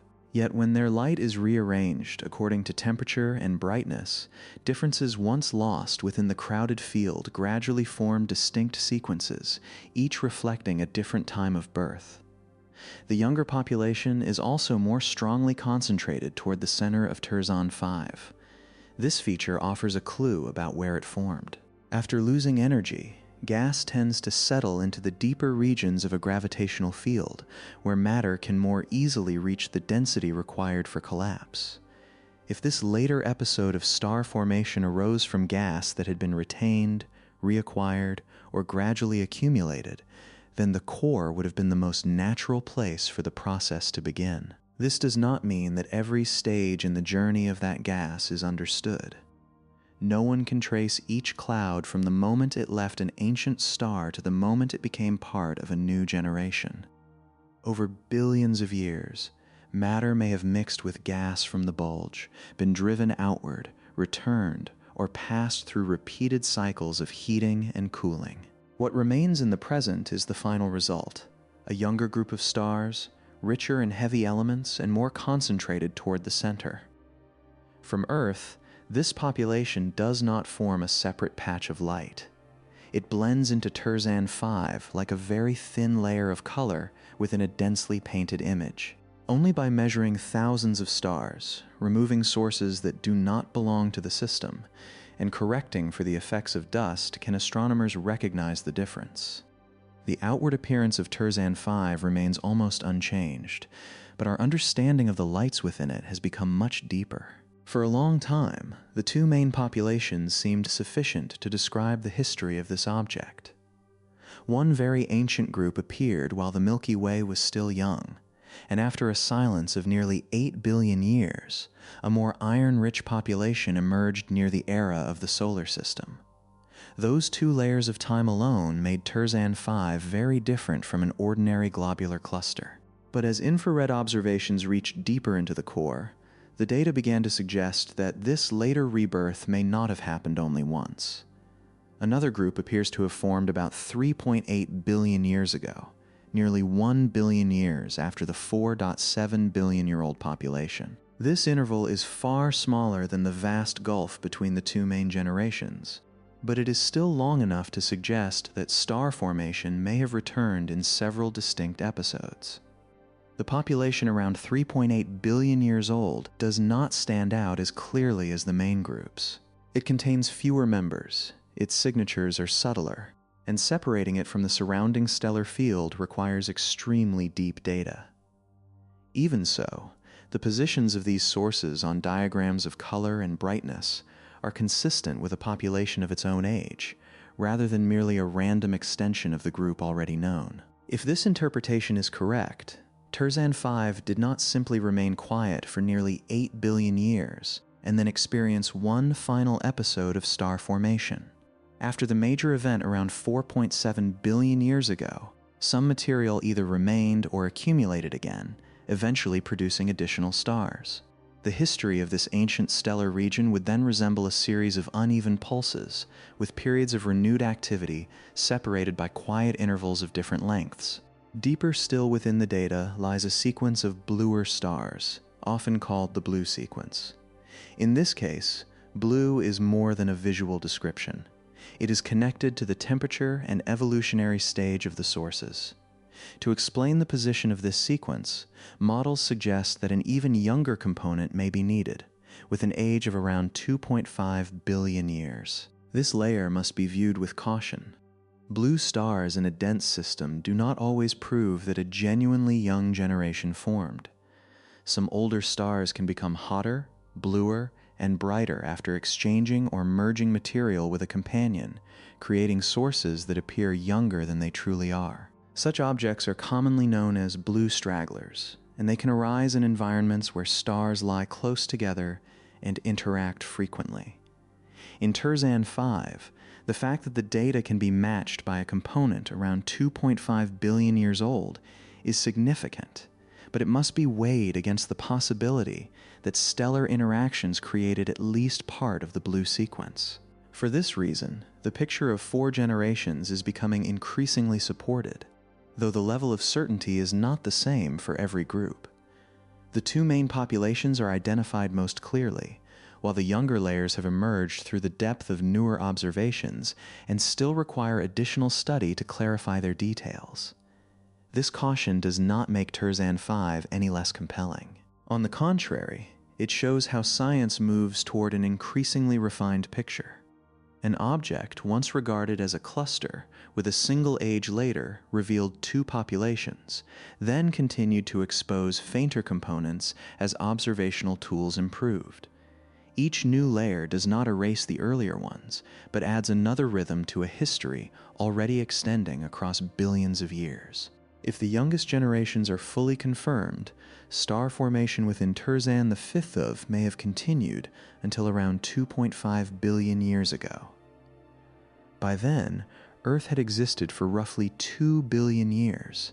Its oceans had long been present, and simple life had already passed through a large part of its early history. While our planet continued changing around the Sun, a region deep within the Milky Way's bulge may still have been creating new stars beside members more than 10 billion years older. This range of ages makes Terzan 5 difficult to fit into any simple picture. Within the same small region of space may exist sources born billions of years before Earth, others nearly as old as the Sun, and members younger than our planet. They are not arranged in clearly marked rings that an observer could easily distinguish. Instead, they blend together, move through the same dense region, and contribute their light to the same image we see today. Even so, the stronger concentration of younger populations toward the center creates a subtle order within this apparent mixture. The ancient members are spread more broadly, while groups born later tend to lie deeper within the core. This is consistent with a history in which gas settled gradually into the strongest part of the gravitational field before each episode of formation, causing new generations to appear within an increasingly confined region. With each episode, Terzan the fifth of may also have formed fewer stars than before. The original supply of gas was probably more abundant, while later events depended on material that remained or was added from elsewhere. At the same time, the system was being eroded by the central galactic environment, gradually losing mass while preserving a core deep enough to endure. The younger generations therefore resemble thin layers added to an extremely ancient foundation, each one carrying the composition of a more mature Milky Way. When these layers are placed side by side, Terzan 5 becomes more than a place that preserves age. It records how the composition of the central Milky Way changed over time. The ancient population speaks of the gas that existed when the galaxy was still young. The more iron-rich groups reflect an environment that had passed through many cycles of evolution, while the youngest possible signatures suggest that this process may have continued far longer than an ordinary star cluster could normally sustain. On a human scale, 4.7 billion, 3.8 billion, and 2.5 billion years are numbers so immense that they are almost impossible to distinguish by intuition alone. But in starlight, those intervals create measurable differences. Each generation contains members that have evolved into positions of their own, with brightness and temperatures consistent with their ages. From a stellar field that first appears chaotic, time gradually separates into several delicate lines. Those lines do not reveal themselves simply by staring longer at an image. They must be constructed from precise measurements, from an understanding of how stars age, and from models that predict how a population of a particular age should be distributed. Behind the conclusion that Terzan 5 contains multiple generations lies a slow and careful process in which the light of each star is translated into numbers and then placed in relation to thousands of other sources. After traveling through the different eras preserved within Terzan 5, the next question is no longer simply when these stars were born. What we need to understand is how anyone can measure the age of a source of light that has existed for billions of years, when no one witnessed the moment of its formation, and no telescope can follow the complete lifetime of a star. The answer lies in the slow evolution of stellar populations themselves. Stars of different masses do not age at the same rate, and when many members are placed side by side, those differences become a clock. Terzan 5 has preserved several generations within the same small region, and to recognize each one, astronomers must learn how to translate their colors and brightnesses into time. The light from Terzan 5 traveled across more than 20,000 years of space before reaching Earth, but that distance does not tell us how long its stars have existed. A source of light can be extremely distant and still be young, or it can lie closer to us yet have appeared before the Milky Way took on its familiar form. The distance light must travel and the true age of a star are two entirely different things. In a telescope image, each star appears at only one moment in time. We can observe its present temperature, brightness, and part of its chemical composition, but we cannot turn back the clock to watch the original cloud of gas begin to collapse. There is no date marked on its surface, and no physical clock counting the years since nuclear reactions first began in its core. For an individual star, age is often very difficult to determine.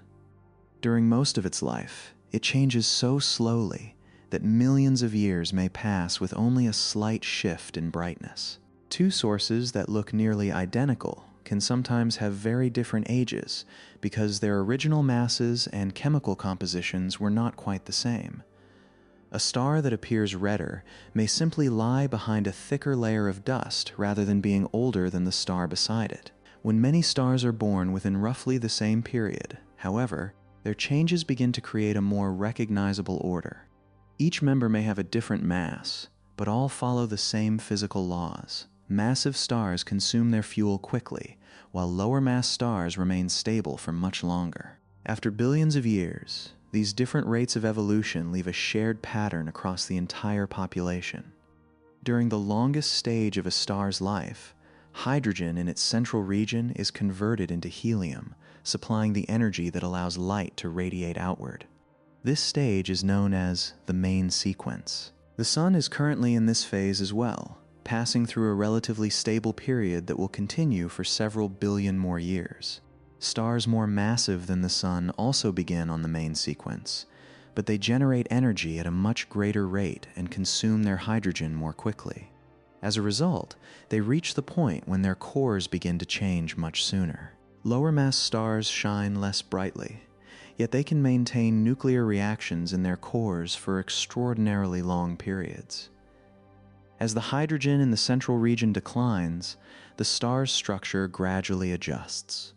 The core contracts, the outer layers expand, and the temperature and brightness begin to move away from their previous state. This transition unfolds slowly, but when observed across thousands of stars, it becomes a clear marker of time. In a young population, many relatively massive stars have not yet left the main sequence. In a population more than 10 billion years old, those members entered later stages long ago, leaving only lower mass stars still in a stable state. The point where this transition begins therefore changes with the age of the group. Astronomers call this position the main sequence turnoff.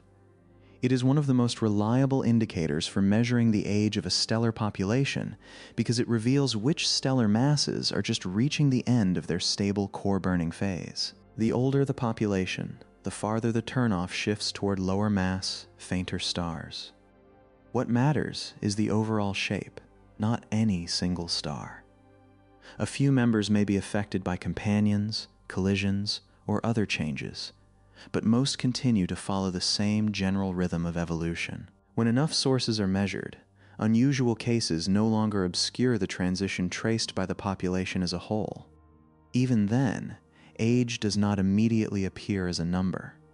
Researchers must compare the data with models describing how stars change over time. Each model begins with a particular mass and chemical composition, then calculates how the star's brightness and temperature will shift after millions or billions of years. When stars of different masses but the same age are placed within one model, they form a line representing the entire population. This line is commonly called an isochrone.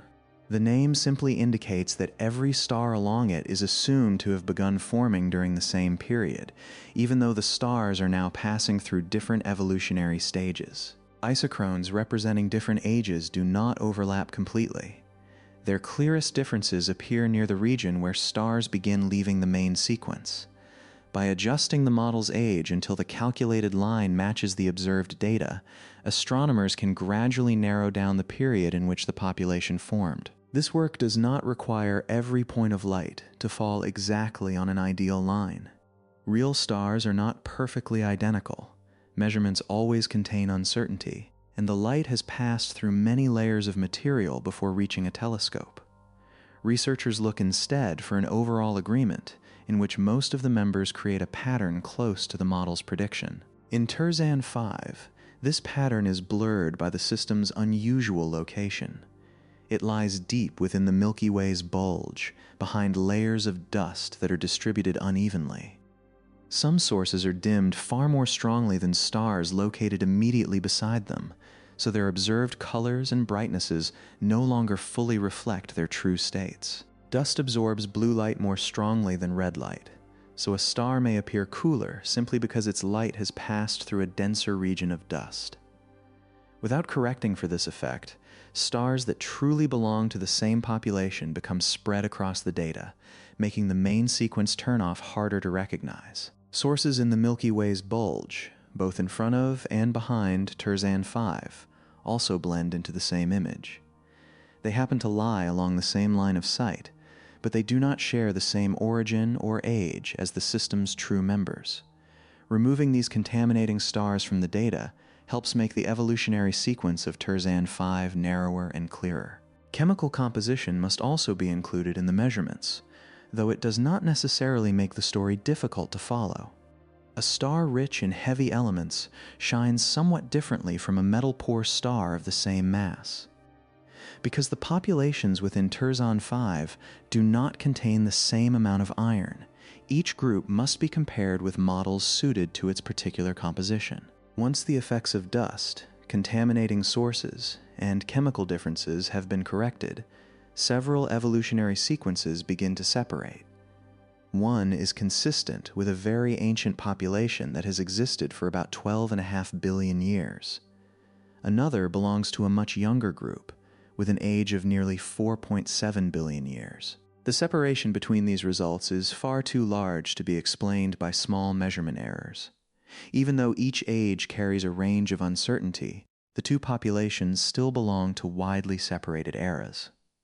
One formed while the Milky Way was still being assembled, while the other appeared near the time when the solar system began to form. These numbers do not mean that every member of a population was born on the same day.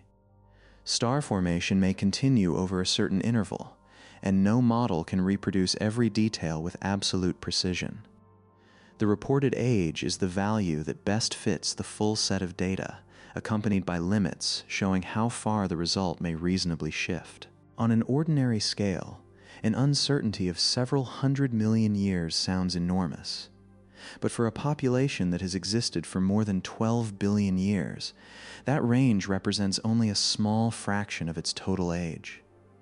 The measurement does not need to identify the exact year in order to show that the two generations formed nearly 8 billion years apart. Groups containing fewer stars are less likely to leave patterns as clear as those of the two main populations. As the number of sources declines, the effects of dust, stellar interactions, and measurement uncertainty become more significant. The younger age estimates are therefore presented cautiously, as signatures gradually emerging from the data rather than dates established with equal certainty. That caution keeps the picture close to what the light truly allows us to conclude. Some evolutionary sequences are prominent enough to provide ages within a relatively narrow range. Other signs are fainter, suggesting only the possibility of a small population or a later period of star formation. Each conclusion carries its own level of certainty, and that degree of confidence is itself part of the scientific result. Seen from a distance, Terzan 5 still does not reveal its generations to the naked eye. Older and younger stars remain intermingled within the same dense region, without forming layers marked by clear boundaries. Only when the temperature and brightness of each source are measured do the separate evolutionary paths begin to emerge from the crowded stellar field. In this way, time is no longer entirely invisible. It appears in the point where massive stars have already left their stable phase, in the lower mass members that continue to shine, and in the overall pattern traced by the population. There is no need to follow a single star for billions of years. By understanding how many stars of different masses evolve together, their past can be measured from the present. Terzan 5 contains several overlapping evolutionary sequences, each belonging to a different era. Measuring their ages means separating those lines from dust, unrelated sources, and the effects of chemical composition. Once that work is complete, a stellar region that seemed to contain only a dense field of light begins to reveal profoundly different periods of time. One more step is still needed. Rather than examining each star in isolation, astronomers arrange all the data on a map that displays color and brightness together. When thousands of sources appear on the same plane, different stages of stellar evolution begin to form distinct bands, allowing the multiple generations of Terzan 5 to emerge gradually from within the same crowded field.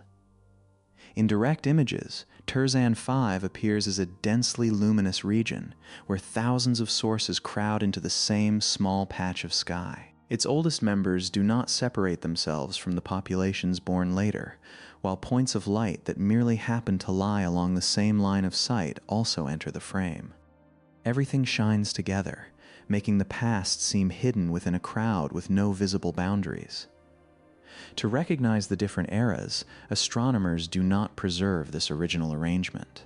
They remove each source from its position in the sky and place it within a new coordinate system based on two properties carried by its light.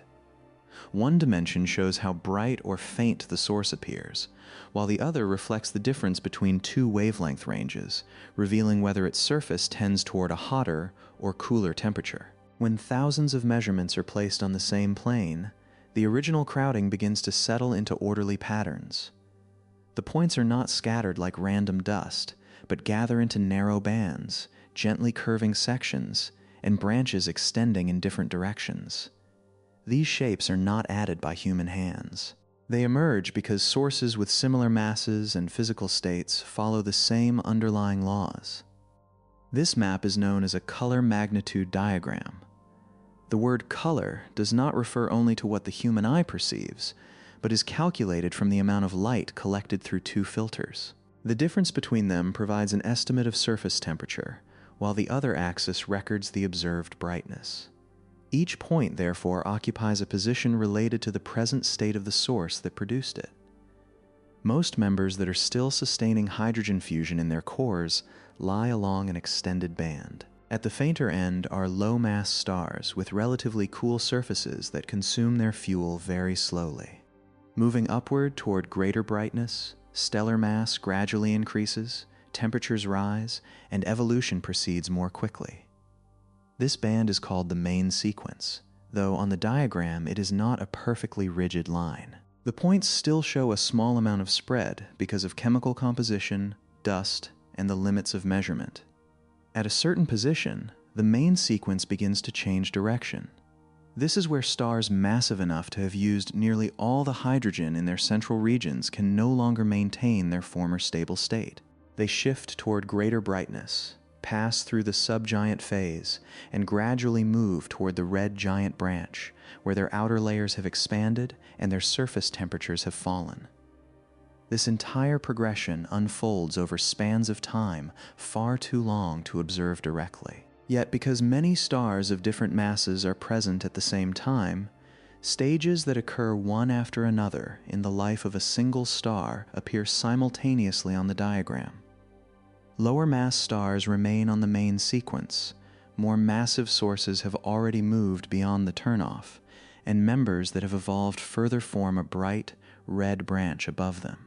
Through this arrangement, time begins to resemble a shape rather than merely a number. A very old population has a lower turnoff point because its relatively massive stars left the main sequence long ago. In a younger population, brighter stars are still in their stable phase, placing the transition higher on the diagram. Two different eras can therefore create two paths that do not completely overlap, even though their members remain intermingled in physical space. If Terzan 5 had experienced only one major episode of star formation, the corrected measurements would gather around a single primary set of sequences. The transition region might still be slightly broad, and the red giant branch would show some spread, but the overall field of points would generally be consistent with one age and one initial composition. Deep observations reveal a more complicated picture. Around the region where the main sequence begins to turn away, the sources do not form a single path. One group lies lower, matching the ancient population that has existed for about 12.5 billion years. Another appears at a brighter position, corresponding to the generation around 4.7 billion years old. This separation cannot be explained by a minor difference in mass alone. Members of the ancient population have evolved for a much longer time, while the younger group still retains brighter stars near the turnoff region. Their different heavy element abundances also shift the sequences in separate directions, but when age and composition are considered together, the large distance between them remains clear. The subgiant branch helps strengthen this interpretation. After leaving the main sequence, stars do not immediately become red giants, but pass through a relatively brief transitional region. The position and slope of this section vary with age, so when two groups create slightly separated branches, the evidence for distinct periods of stellar birth becomes more complete. Farther toward the bright and red side, the giant branch also carries signs of chemical composition. Iron-rich sources do not occupy exactly the same positions as iron-poor stars, even when they are passing through similar evolutionary stages.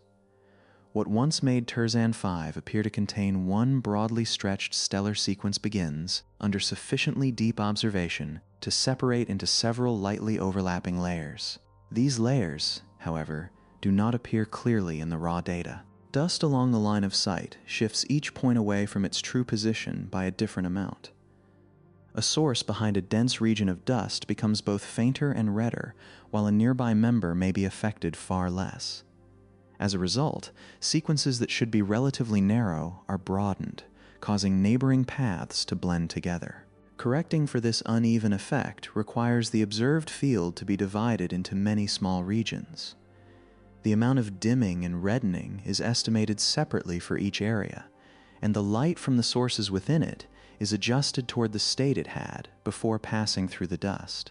When this process is carried out carefully, the sequences become narrower, the turnoff grows clearer, and layers once hidden within the blur begin to emerge. No new source of light is created during this processing. Only the positions of the points on the diagram change, allowing them to reflect their true temperatures and brightnesses more accurately. A field that initially appeared confused slowly recovers an order that was already present, but had been concealed by matter lying between Terzan 5 and Earth. Stars belonging to the galactic bulge, but unrelated to this system, thicken the diagram in another way. They may fall directly within the regions occupied by the main sequence or the giant branch, making a population appear broader than it truly is. When the motion of each source is examined and stars that do not share the system's journey are removed, the remaining patterns become cleaner and more distinct. After these steps, the two principal layers appear with greater confidence. The ancient group forms a turnoff corresponding to a very early era in the Milky Way's history, while the younger group occupies a position consistent with the time near the formation of the solar system. They coexist within the same small region, yet on the color magnitude plane they follow separate evolutionary paths. The less numerous components leave only delicate traces. A small number of sources gather near positions consistent with an age of around 3.8 billion years, while the bluer sequence may be related either to later star formation or to interactions within binary systems. Because the number of sources is limited, these features cannot be interpreted with the same confidence as the two dominant populations. A blue and luminous source is not necessarily young. In a crowded environment, a star may receive material from a companion or merge with another source, causing it to become hotter and brighter than its true age would suggest. A few points lying outside the main sequences are therefore not enough to establish a separate generation. The evidence becomes meaningful only when many sources form a consistent pattern that remains stable under different methods of analysis. The map of light does not make every mystery equally clear. Some sections are prominent, with enough members for their ages to be determined within a relatively narrow range. Other regions remain faint, where a new interpretation is still only a reasonable possibility. This uncertainty is not an unwanted part that must be removed, but a measure of the present limits of observation. What is remarkable is that a direct image cannot show age, yet rearranging the light can make time visible. In the real stellar field, every generation is intermingled. On the diagram, small differences in temperature and brightness gather into patterns, allowing an ancient layer, another near the age of the sun, and possible younger signatures to begin separating from one another. Each point preserves only the state of one source at the moment its light departed. But when thousands of points are placed side by side, the full process of evolution appears in several stages at once. The stable main sequence, the region where stars begin to leave it, the subgiant phase, and the red giant branch. What unfolds over billions of years is compressed onto a plane small enough for the human mind to read. For Terzan 5, the value of this map lies in more than measuring age. It also reveals that its stellar layers are not distributed in the same way and do not share the same chemical composition. An object once viewed as a simple cluster gradually exposes several eras, each tracing its own path while remaining within the same gravitational system. Yet the most important region near the turnoff is also populated by relatively faint sources. They are obscured by dust and lie within a dense field where the light of neighboring members can overlap.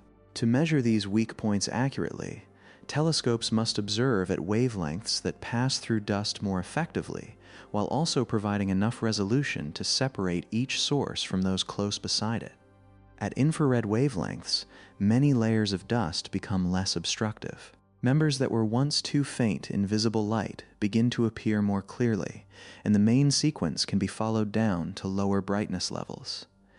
This capability has allowed the James Webb Space Telescope to extend the map of Terzan 5 deeper than before, reaching regions where age-related signatures had once been nearly lost within overlapping light. Terzan 5 lies within a region of the Milky Way where light rarely reaches us along a clear and unobstructed path. Between this stellar system and Earth are clouds of matter stretching across the inner galaxy. They do not block everything completely, but they are dense enough to make many sources appear fainter, redder, and more difficult to separate from the crowded background around them. This effect is especially pronounced in the range of light visible to the human eye. Shorter wavelengths are more easily absorbed or redirected by the tiny particles between the stars, causing more blue light to be lost than red. A member that is naturally hot and bright may appear much fainter than it truly is, while weaker sources deep within the system can almost disappear from view. This veil is not spread evenly across all of Terzan 5. In some places, light passes through a relatively thin layer, while immediately beside it, a denser region of material may significantly weaken the source behind it. As a result, points of light belonging to the same population can sometimes appear to have different properties simply because they traveled along different paths before reaching the telescope. For many years, this made the deepest regions of Terzan 5 difficult to interpret. Its stellar generations had been recognized, and their chemical differences were gradually becoming clear. Yet the faint sources near the region where age leaves its most important signatures remained obscured or blended with neighboring points. To look deeper, astronomers needed a range of light that could pass through the intervening material more effectively. At infrared wavelengths, the veil does not disappear, but it becomes thinner. Longer wavelengths travel through interstellar matter more easily, carrying information that visible light has lost along the way. A region that once seemed almost completely concealed can therefore begin to reveal more detail, not because Terzan 5 has changed, but because we are observing it through a different kind of light. The James Webb Space Telescope was designed to observe this very region of the electromagnetic spectrum. When pointed toward the central Milky Way, Webb's large mirror gathers extremely faint signals that have crossed tens of thousands of light years, while its near-infrared camera records individual sources in a stellar field so crowded that many points nearly touch one another in the image. Webb does not see through every layer of matter completely. Some radiation is still weakened, and variations in obscuration across the field must still be taken into account. But compared with visible light, more information reaches the telescope, especially from faint members buried deep within the core. When the first observations were carefully organized, Terzan 5 no longer appeared only through its most prominent sources. Beneath the easily recognized giant stars were countless fainter members, tiny points that play a particularly important role in determining age. They do not make the image more spectacular, but they fill in missing portions of the evolutionary paths traced by the different populations. This is one of Webb's most important contributions. Looking deeper does not simply mean detecting more points of light. It means reaching the brightness levels where populations of different ages begin to separate more clearly. The transition from a star's stable phase into the later stages of its life, once blurred by obscuration, gradually becomes sharper. In near-infrared light, low luminosity members still retain signals strong enough to be measured. When thousands of sources are arranged according to color and brightness, the path of the ancient population can be followed to greater depths, while the later population continues along a separate course. The two eras are no longer inferred from only a few faint regions, but traced across a broader portion of their evolutionary sequences. Webb's resolving power is also especially important here. In the core of Terzan 5, the apparent distance between sources in the sky is extremely small. If an image is not sharp enough, the light from 2 or 3 members can merge into a single point, making it appear brighter and giving it a different color from any of the individual sources. When this happens repeatedly, the sequences on a color magnitude diagram become broadened. A point that truly belongs to the ancient population may be shifted into another region, while overlapping stars can create features that are not real. Webb does not eliminate this difficulty entirely, but it separates more sources and keeps the measurements closer to the properties of individual members. From a stellar field that once appeared almost like a continuous layer of light, the smallest points begin to gain clearer separation. Sources that once blended into their neighbors can gradually be identified on their own, and the core is no longer dominated entirely by its brightest members. The more accurately these points are separated, the less blurred the overall shape of each population becomes. This improvement is especially important near the brightness levels used to measure age. The stars found there are not particularly prominent, but their positions reveal how much time a population has passed through. As Webb follows the main sequence to fainter levels, the evolutionary path of the 12.5-billion-year-old population becomes more complete, while the generation around 4.7 billion years old appears in a brighter region. These two layers still overlap in physical space. There is no boundary visible to the eye between the ancient and younger groups, nor any simple color that can immediately separate them within the image. Only when the measurements are placed on a diagram does the distance between their evolutionary paths gradually become visible. The deeper data also reveal delicate features beyond the two dominant populations. Some sources are consistent with a later period of formation, while a blue sequence in the brighter part of the diagram suggests that star formation may have continued into still more recent times. These signs do not carry the same level of certainty as the two main layers, but they are no longer completely buried within the surrounding stellar field. Webb, therefore, does not provide a simpler history. On the contrary, as the veil grows thinner, Terzan 5 becomes more complex. Instead of an ancient cluster with two clearly defined generations, the system begins to appear as a place where several episodes of star formation may have occurred, each leaving behind a delicate sequence and its own degree of certainty. Some signatures are strong enough to appear across several measurements. Others emerge only within a small region or contain a limited number of members, meaning they may still be connected to other processes, such as the exchange of matter within binary systems. Webb expands the observable field, but it does not turn every point of light into a certain answer. Dust continues to affect the infrared data as well. Sources behind denser, obscuring regions still appear slightly fainter and redder, broadening each sequence if those differences are not corrected. However, because the effect is weaker than invisible light, returning the points closer to their true positions becomes more reliable. When the amount of obscuration is estimated across small regions, the evolutionary sequences gradually narrow.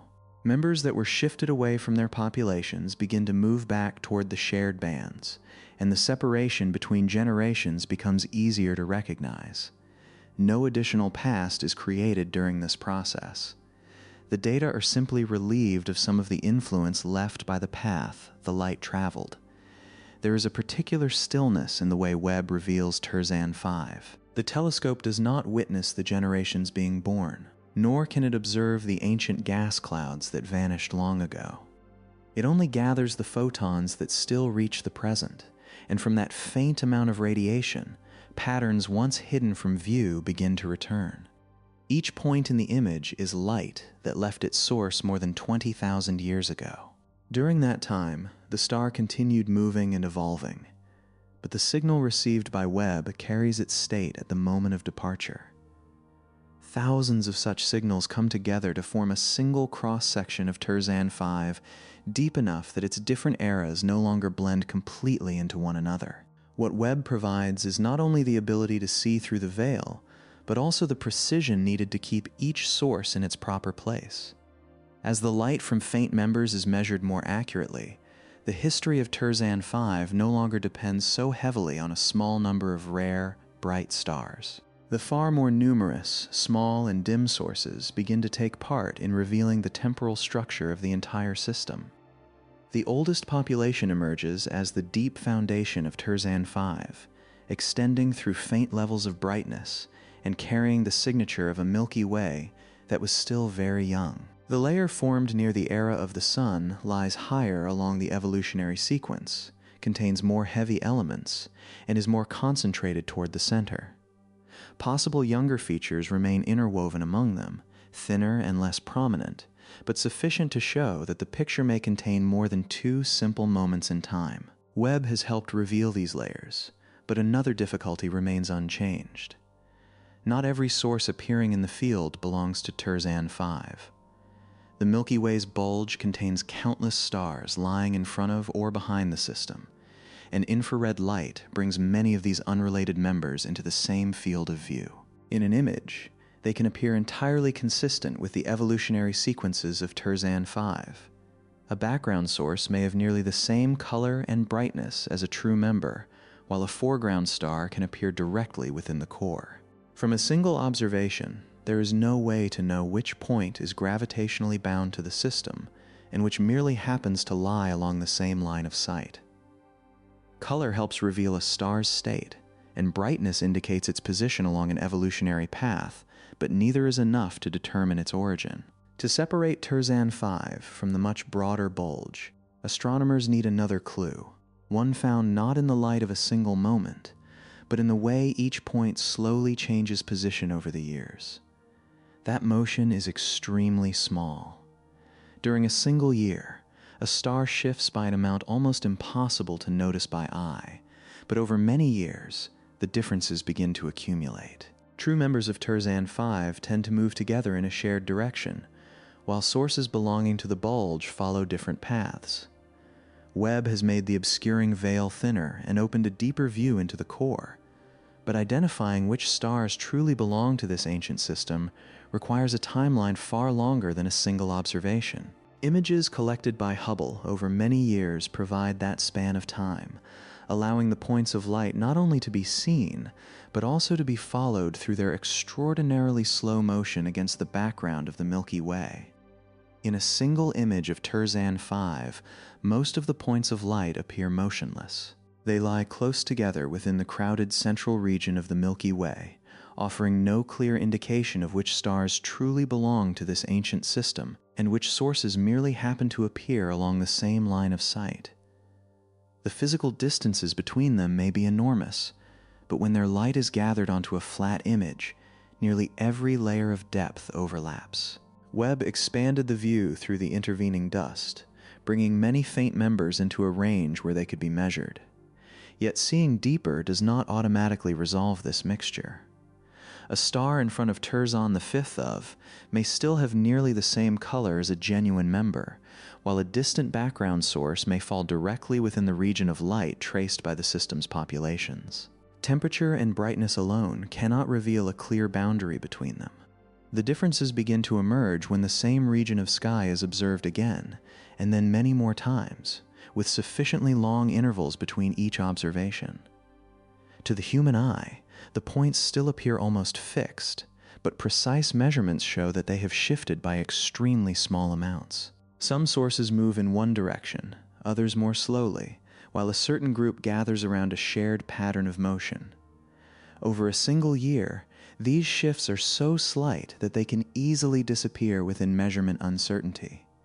Across many years, however, they gradually accumulate, like a fine line extending little by little without producing any sudden spectacle. Time does not make the light brighter or thin the dust, but it allows another property of the stars to emerge, the way they move across the sky. Hubble had been observing this region long before Webb began operating. Its older images preserve the positions of individual points at earlier times, while newer observations add another marker farther along the same timeline. When the frames are placed within a common reference system, the many years between them become the most important part of the measurement. A star does not need to cross a great distance. Even a very small displacement, if it continues steadily over a long enough period, can separate that star from sources moving in other directions. Each point is measured again, and its new position is compared with the earlier one. From these nearly invisible changes, the stellar field begins to divide into groups that do not move in the same way. The stars within Terzan 5 do not all follow identical orbits. Each member still moves under the influence of the system's full gravitational field, sometimes passing closer to the core before traveling outward again. Even so, the entire system drifts through the Milky Way with a shared overall motion. The internal differences create only a small spread around that average path. Sources belonging to the broader galactic bulge do not share exactly the same motion. Some lie closer to us, others farther away, and each group follows its own orbit around the galactic center. When their positions are tracked over many years, their directions gradually separate from the concentrated motion of Terzan 5. This distinction does not appear as an absolute boundary. Some unrelated stars move in ways that closely resemble the system, while a few genuine members may have velocities that differ more strongly from the average.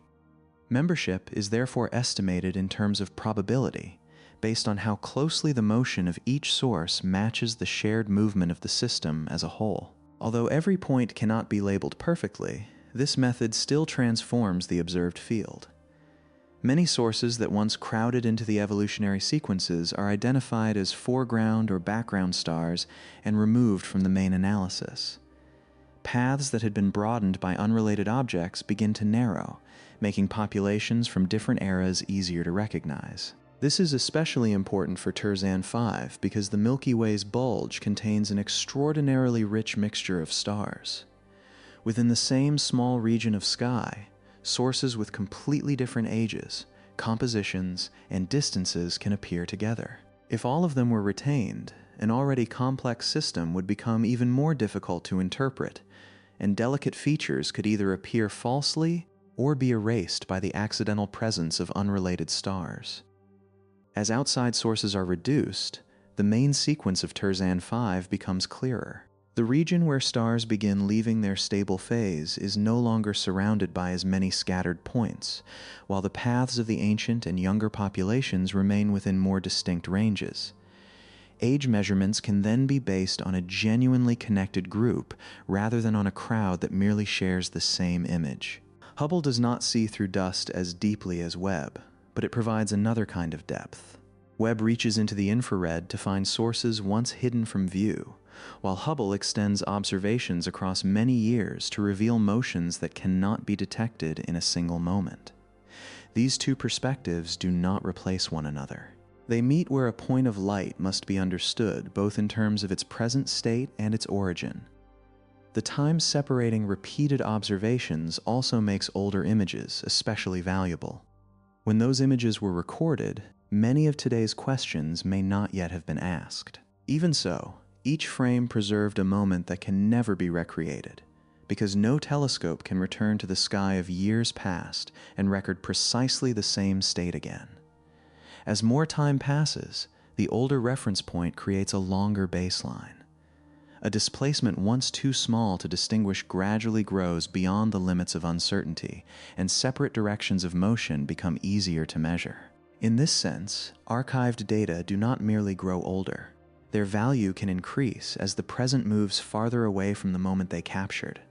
Terzan 5 is particularly well suited to this approach because it lies within such a crowded stellar field. In a sparse region, the individual positions of sources are already relatively easy to distinguish. In the bulge, points press close together, and their light often blends, so determining which source belongs where requires an independent clue. Motion across time provides that clue without relying on color or brightness. Once the most probable members are retained, the differences in chemistry and age no longer resemble a coincidence along the same line of sight. The iron-poor and iron-rich groups, although born in widely separated eras, share a connection to the same gravitational system. This strengthens the idea that they are genuine layers within Terzan 5, rather than unrelated populations of the bulge accidentally superimposed upon one another. This result still does not explain exactly how every layer formed. Proper motion can show that a star travels with the system, but it cannot reveal the gas cloud that created it or reconstruct every transformation that occurred between generations. Its role is narrower, but essential. It establishes who belongs to the story before that story is interpreted. In the faintest regions, limitations remain. Some sources were too weak in the older images for their original positions to be measured accurately enough for tracking. Near the core, where the density is highest, overlapping light can also shift the apparent center of a source slightly. Not every member discovered by Webb can immediately be assigned a reliable motion. These limitations are preserved rather than hidden. Sources with strong measurements form the main sample, while uncertain cases are not used to carry conclusions beyond what the data can support. In this way, the evolutionary sequences contain fewer points but become more trustworthy, and each age layer rests upon a firmer observational foundation. there is an extraordinarily slow rhythm to the entire process. A telescope records a region of sky, many years pass, and the same region is observed again. The points of light appear almost unchanged, yet when their positions are measured with great precision, one group begins to lean toward a shared direction, while other sources gradually move away from that common pattern. No boundary appears in physical space. Foreground and background stars remain along the same line of sight. Dust continues to weaken the light, and Terzan 5 remains blended into the bulge as before.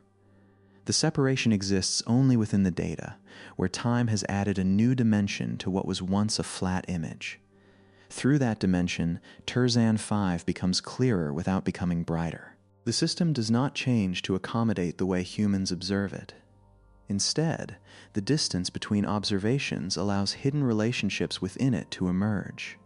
From countless intermingled points, a group moving together is retained, carrying different ages and compositions while still belonging to the same structure. As unrelated stars recede from the analysis, what remains is a system that has preserved layers of formation separated by billions of years. The oldest population, the group formed near the era of the Sun, and the possible younger components are no longer connected only by their positions in an image. They also move together within the surviving core of a system embedded in the central Milky Way. From here, separate observations begin to meet within a broader picture. Age reveals when the layers appeared. Chemical composition shows how the environment changed. Distribution and motion confirm that these layers remain bound within the same system. Each form of evidence tells only part of the story, but together they point toward an origin larger than the compact shape of Terzan 5 today. Hubble cannot recover the first gas clouds or witness the moments when new generations were born. What it provides is the patience of observations extending across many years, enough for points of light to reveal their directions of travel. Within a galaxy that is always moving, traveling together through time becomes a sign of shared origin. And when that sign is combined with the age layers clarified by Webb, Terzan 5 begins to appear as more than an unusual star cluster.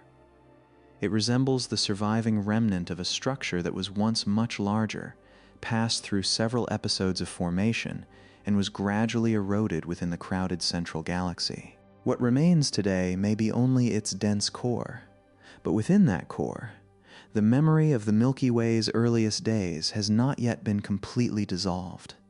When the ages of its populations, their chemical compositions, and the motions of its true members are considered together, Terzan 5 begins to reveal a form very different from its compact outward appearance. What telescopes see today is only a dense region of stars buried deep within the Milky Way's bulge, yet inside that glow are several eras separated by billions of years, all preserved within the same gravitational field. The coexistence of populations with such widely separated ages shows that this object passed through a history far longer and more complex than that of a star cluster formed in a single event and left to age slowly.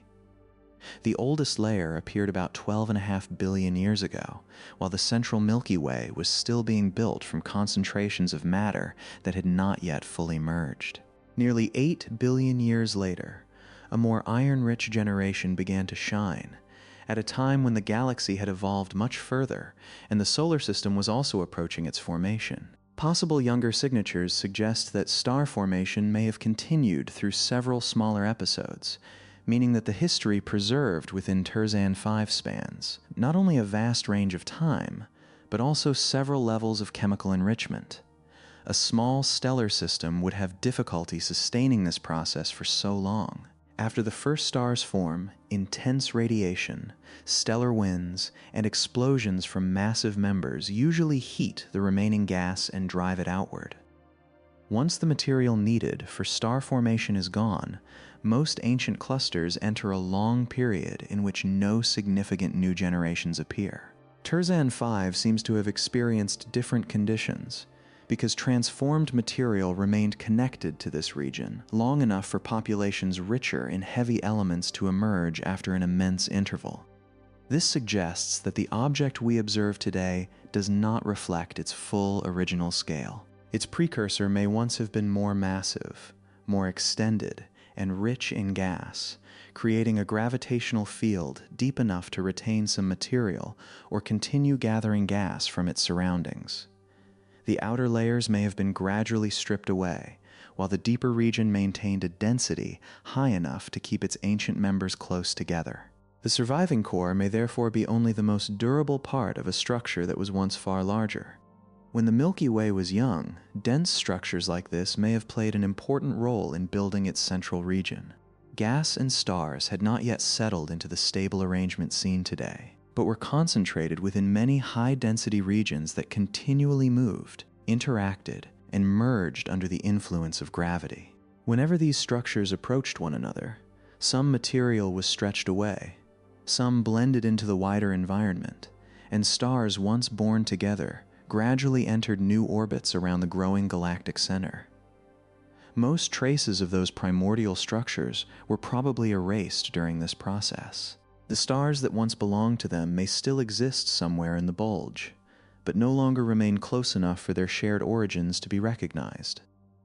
Their ages, motions, and chemical compositions became mixed into a population so broad that each member retained only a small fragment of memory from the place where it was born. Terzan V may be a rare case in which this dissolution never reached completion, allowing one central region to preserve several stellar layers within the same structure. Its survival does not mean that the object remains intact in its original form. For more than 12 billion years, it has moved through a region with a powerful gravitational field, crossed continually changing environments, and repeatedly felt the pull of the Milky Way as a whole. Members farther from the center were more easily removed, while the dense core could resist dispersal for longer. With each orbit, some material may have escaped and blended into the bulge, slowly reducing the original structure until only its deepest region remained. The term fossil, then, should not suggest an object left motionless in the past.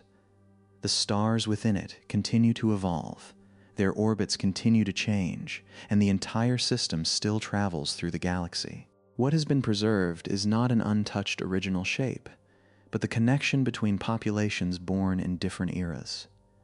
As long as their ages, iron abundances, and motions can still be recognized, this small core remains a place where a very ancient chapter of history has not completely dissolved into the present. The most iron-poor stars reveal the kind of material that existed when the Milky Way was young, while the more iron-rich groups reflect an environment that had passed through additional cycles of evolution. The stronger concentration of later populations toward the center is consistent with gas gradually losing energy and gathering in the deeper part of the gravitational field. The fact that these groups move with Terzan V shows that they are not merely superimposed by chance in the sky, but truly belong to a shared history that unfolded within the same gravitational environment. From the remaining evidence, astronomers can construct a plausible scenario, but it cannot be treated as a history observed directly. The precursor may have formed early and produced its first generation, then retained or acquired enough material for star formation to return during later eras. Meanwhile, its outer layers were gradually stripped away, making the object smaller and partly dispersing it into the bulge. This interpretation is consistent with the available data, but many details of the individual steps remain unknown. Its original mass is among the most difficult quantities to determine. The remnant we see today does not directly reveal how many stars or how much gas existed before erosion began. Models can estimate that the precursor must have been large enough to maintain a deep gravitational field and pass through several stages of chemical enrichment, but the results depend on how much gas was lost, how much matter was later acquired, and how the central environment affected the system over billions of years. There is also no single confirmed explanation for the gas that formed the later generations. Some may have come from material returned to space by older stars, which later cooled and gathered again. Another portion may have entered from the surrounding bulge, where gas continually moved through regions of varying density. The final reservoir was probably a mixture created through several pathways, but the contribution of each one cannot yet be reconstructed from the surviving stars alone. The earlier orbit of Terzan 5 has also been obscured by time. The young Milky Way did not possess the same gravitational field it has today, while the precursor itself continually lost matter and changed its structure. A path that carried it repeatedly close to the galactic center could have accelerated its erosion, while a less severe orbit might have allowed the core to survive longer. These conditions can be modeled, but they cannot yet be reduced to one confirmed journey. These unknowns are part of what makes Terzan 5 such an important target. It preserves not only possible answers, but also the present limits of our understanding. Deeper measurements may clarify the ages of faint populations, the motions of weak sources, or the chemical compositions of smaller groups. As these details are added, the picture of the ancestral system will continue to change, becoming simpler in some places and perhaps more complex in others. Terzan 5 cannot represent the entire formation history of the Milky Way's bulge. The central region contains billions of stars and may have been created through several processes acting together, including the merging of ancient structures, inward flows of gas, extended star formation, and later dynamical changes. One small object preserves only a narrow cross-section of that enormous history, but this fragment shows that some dense structures survived long enough to produce several generations before most of their original form was dissolved. If similar remnants remain hidden within the bulge, they may carry stories that are not entirely alike. Some may preserve only one very ancient layer. Others may have undergone a shorter period of enrichment, while still others may have been eroded until they are almost indistinguishable from the surrounding stellar background. Finding more examples would help reveal whether Terzan 5 is a rare exception or simply the most prominent surviving member of a broader population of ancient remnants. Today, this stellar system continues moving through the very region that primordial structures like it may once have helped build. Members that left long ago may now be scattered somewhere across the bulge, carrying no obvious sign of their original home. The surviving core travels through an environment formed in part by similar processes, preserving layers of age that most structures from the same era have lost. What makes Terzan 5 remarkable, then, is not that it escaped every transformation, but that those transformations did not erase every connection between its generations. It lost matter, changed shape, and continued to evolve, yet enough of its structure remained for sources of light born nearly 8 billion years apart to coexist within the same small region. This incomplete dissolution turned the surviving remnant into one of the rare places where the earliest stages in the construction of the Milky Way can still be read. From more than 20,000 light-years away, there is no way to see directly the primordial structure that may once have surrounded the core, or to trace each star that was pulled away. What remains are light, age, chemical composition, and extremely slow motions. Considered together, they support a cautious interpretation that Terzan 5 is most likely the surviving core of a large star-forming clump that existed during the early formation of the bulge. The picture is still incomplete, but it does not need to be perfect to carry meaning. A stellar region once regarded as an ordinary globular cluster has opened into several layers of time, showing that the history of the Milky Way is preserved not only in vast structures, but also within remnants that are small, faint, and difficult to recognize. There, the past does not survive as a complete image, but is dispersed among thousands of sources of light still moving through the modern galaxy. When the final layers of observation are brought together, Terzan 5 appears as a very small part of the Milky Way that contains a span of time nearly equal to the age of the galaxy itself. Its oldest stars preserve the signature of an early environment. Later populations reflect matter that had undergone far deeper transformation, and their continued coexistence shows that a dense core survived billions of years of mixing. Within this remnant, the Milky Way seems to have retained a very ancient memory of how its central region first began to take shape. Terzan 5 still lies deep within the central Milky Way, more than 20,000 light-years away, and obscured by layers of dust that kept it difficult to see throughout much of astronomical history. From Earth, it occupies only a very small region of the sky, far less conspicuous than a vast nebula or a distant galaxy with a clearly recognizable shape. Yet within that tiny patch of light, time has been preserved in a rare way, stretching from the early years of the Milky Way to the era when the Sun and Earth began to appear.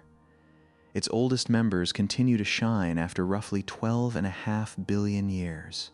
They were already present while the galaxy was still gathering matter, when the central region had not yet settled into a stable structure, and many stellar clumps were still finding their way into a larger system. Through nearly the entire lifetime of the Milky Way, these sources of light have moved within an environment that never stopped changing.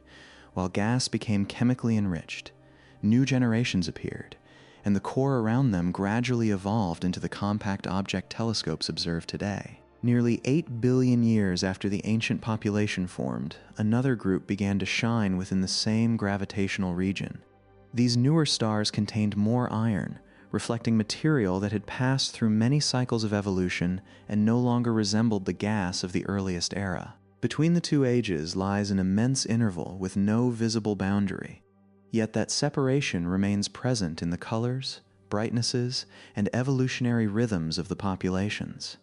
Today, these age layers blend into one densely crowded stellar field. There is no obvious division between members that have existed since the Milky Way was young and sources that appeared near the era of the solar system. They move among one another, share the pull of the core, and contribute their light to the images recorded by Webb and Hubble. Only when each point is measured with care do eras that seem to have dissolved together begin to separate. This makes Terzan 5 a remarkable place from which to look back into the past.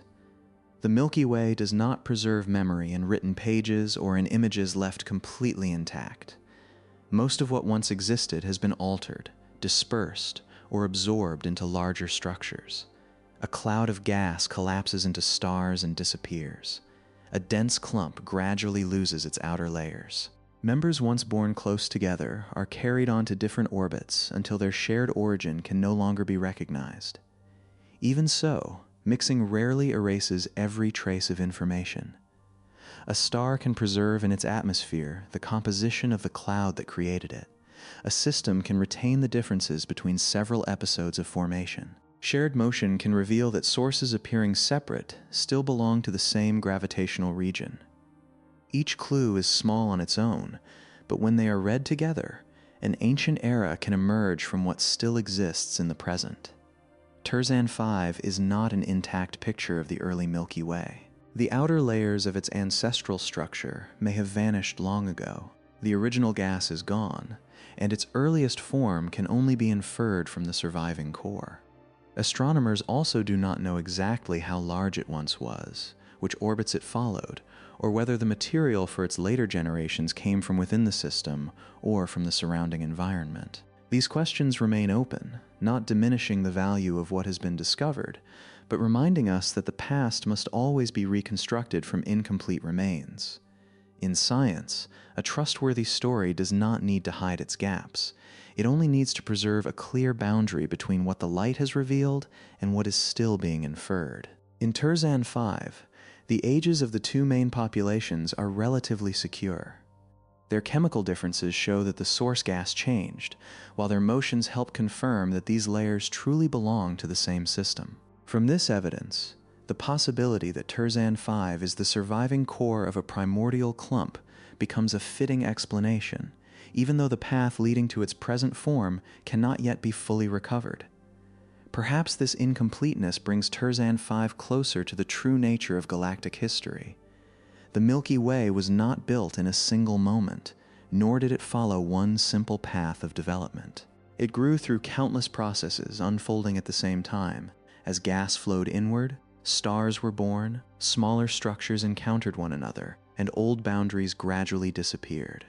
What we see today is the result of billions of years of motion, during which every part was transformed many times before becoming part of the galaxy's present structure. When our journey began, Terzan 5 appeared as a stellar system hidden within the crowded central region of the Milky Way.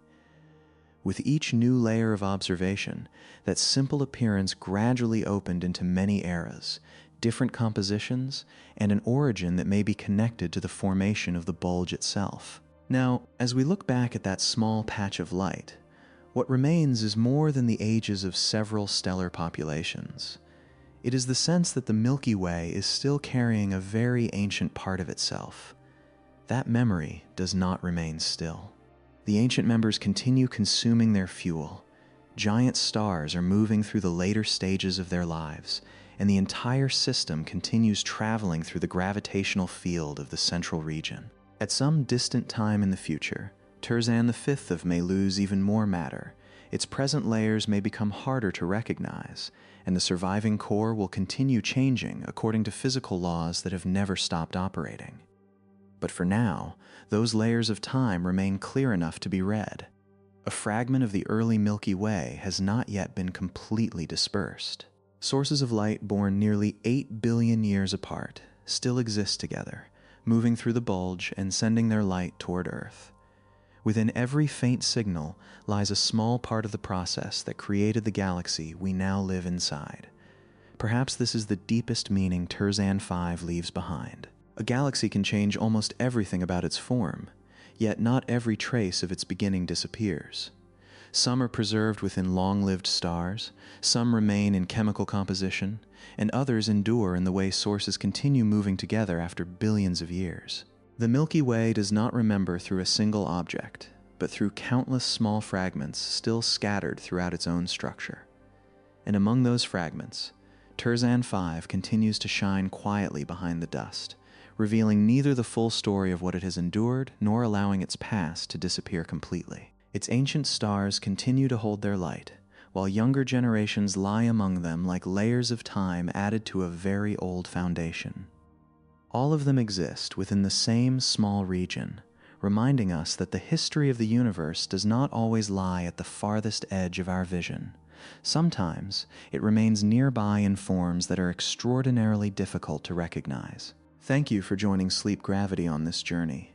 From the layers of dust surrounding the center of the Milky Way, to generations of stars that have survived through nearly the entire age of the galaxy. Now, as Terzan V continues moving through the crowded stellar region and the light of its ancient members quietly crosses space, we can allow the story to settle, with the thought that somewhere deep within the Milky Way, the past has not yet completely left the present. May you have a peaceful night's sleep, and I hope you will join Sleep Gravity again on another journey.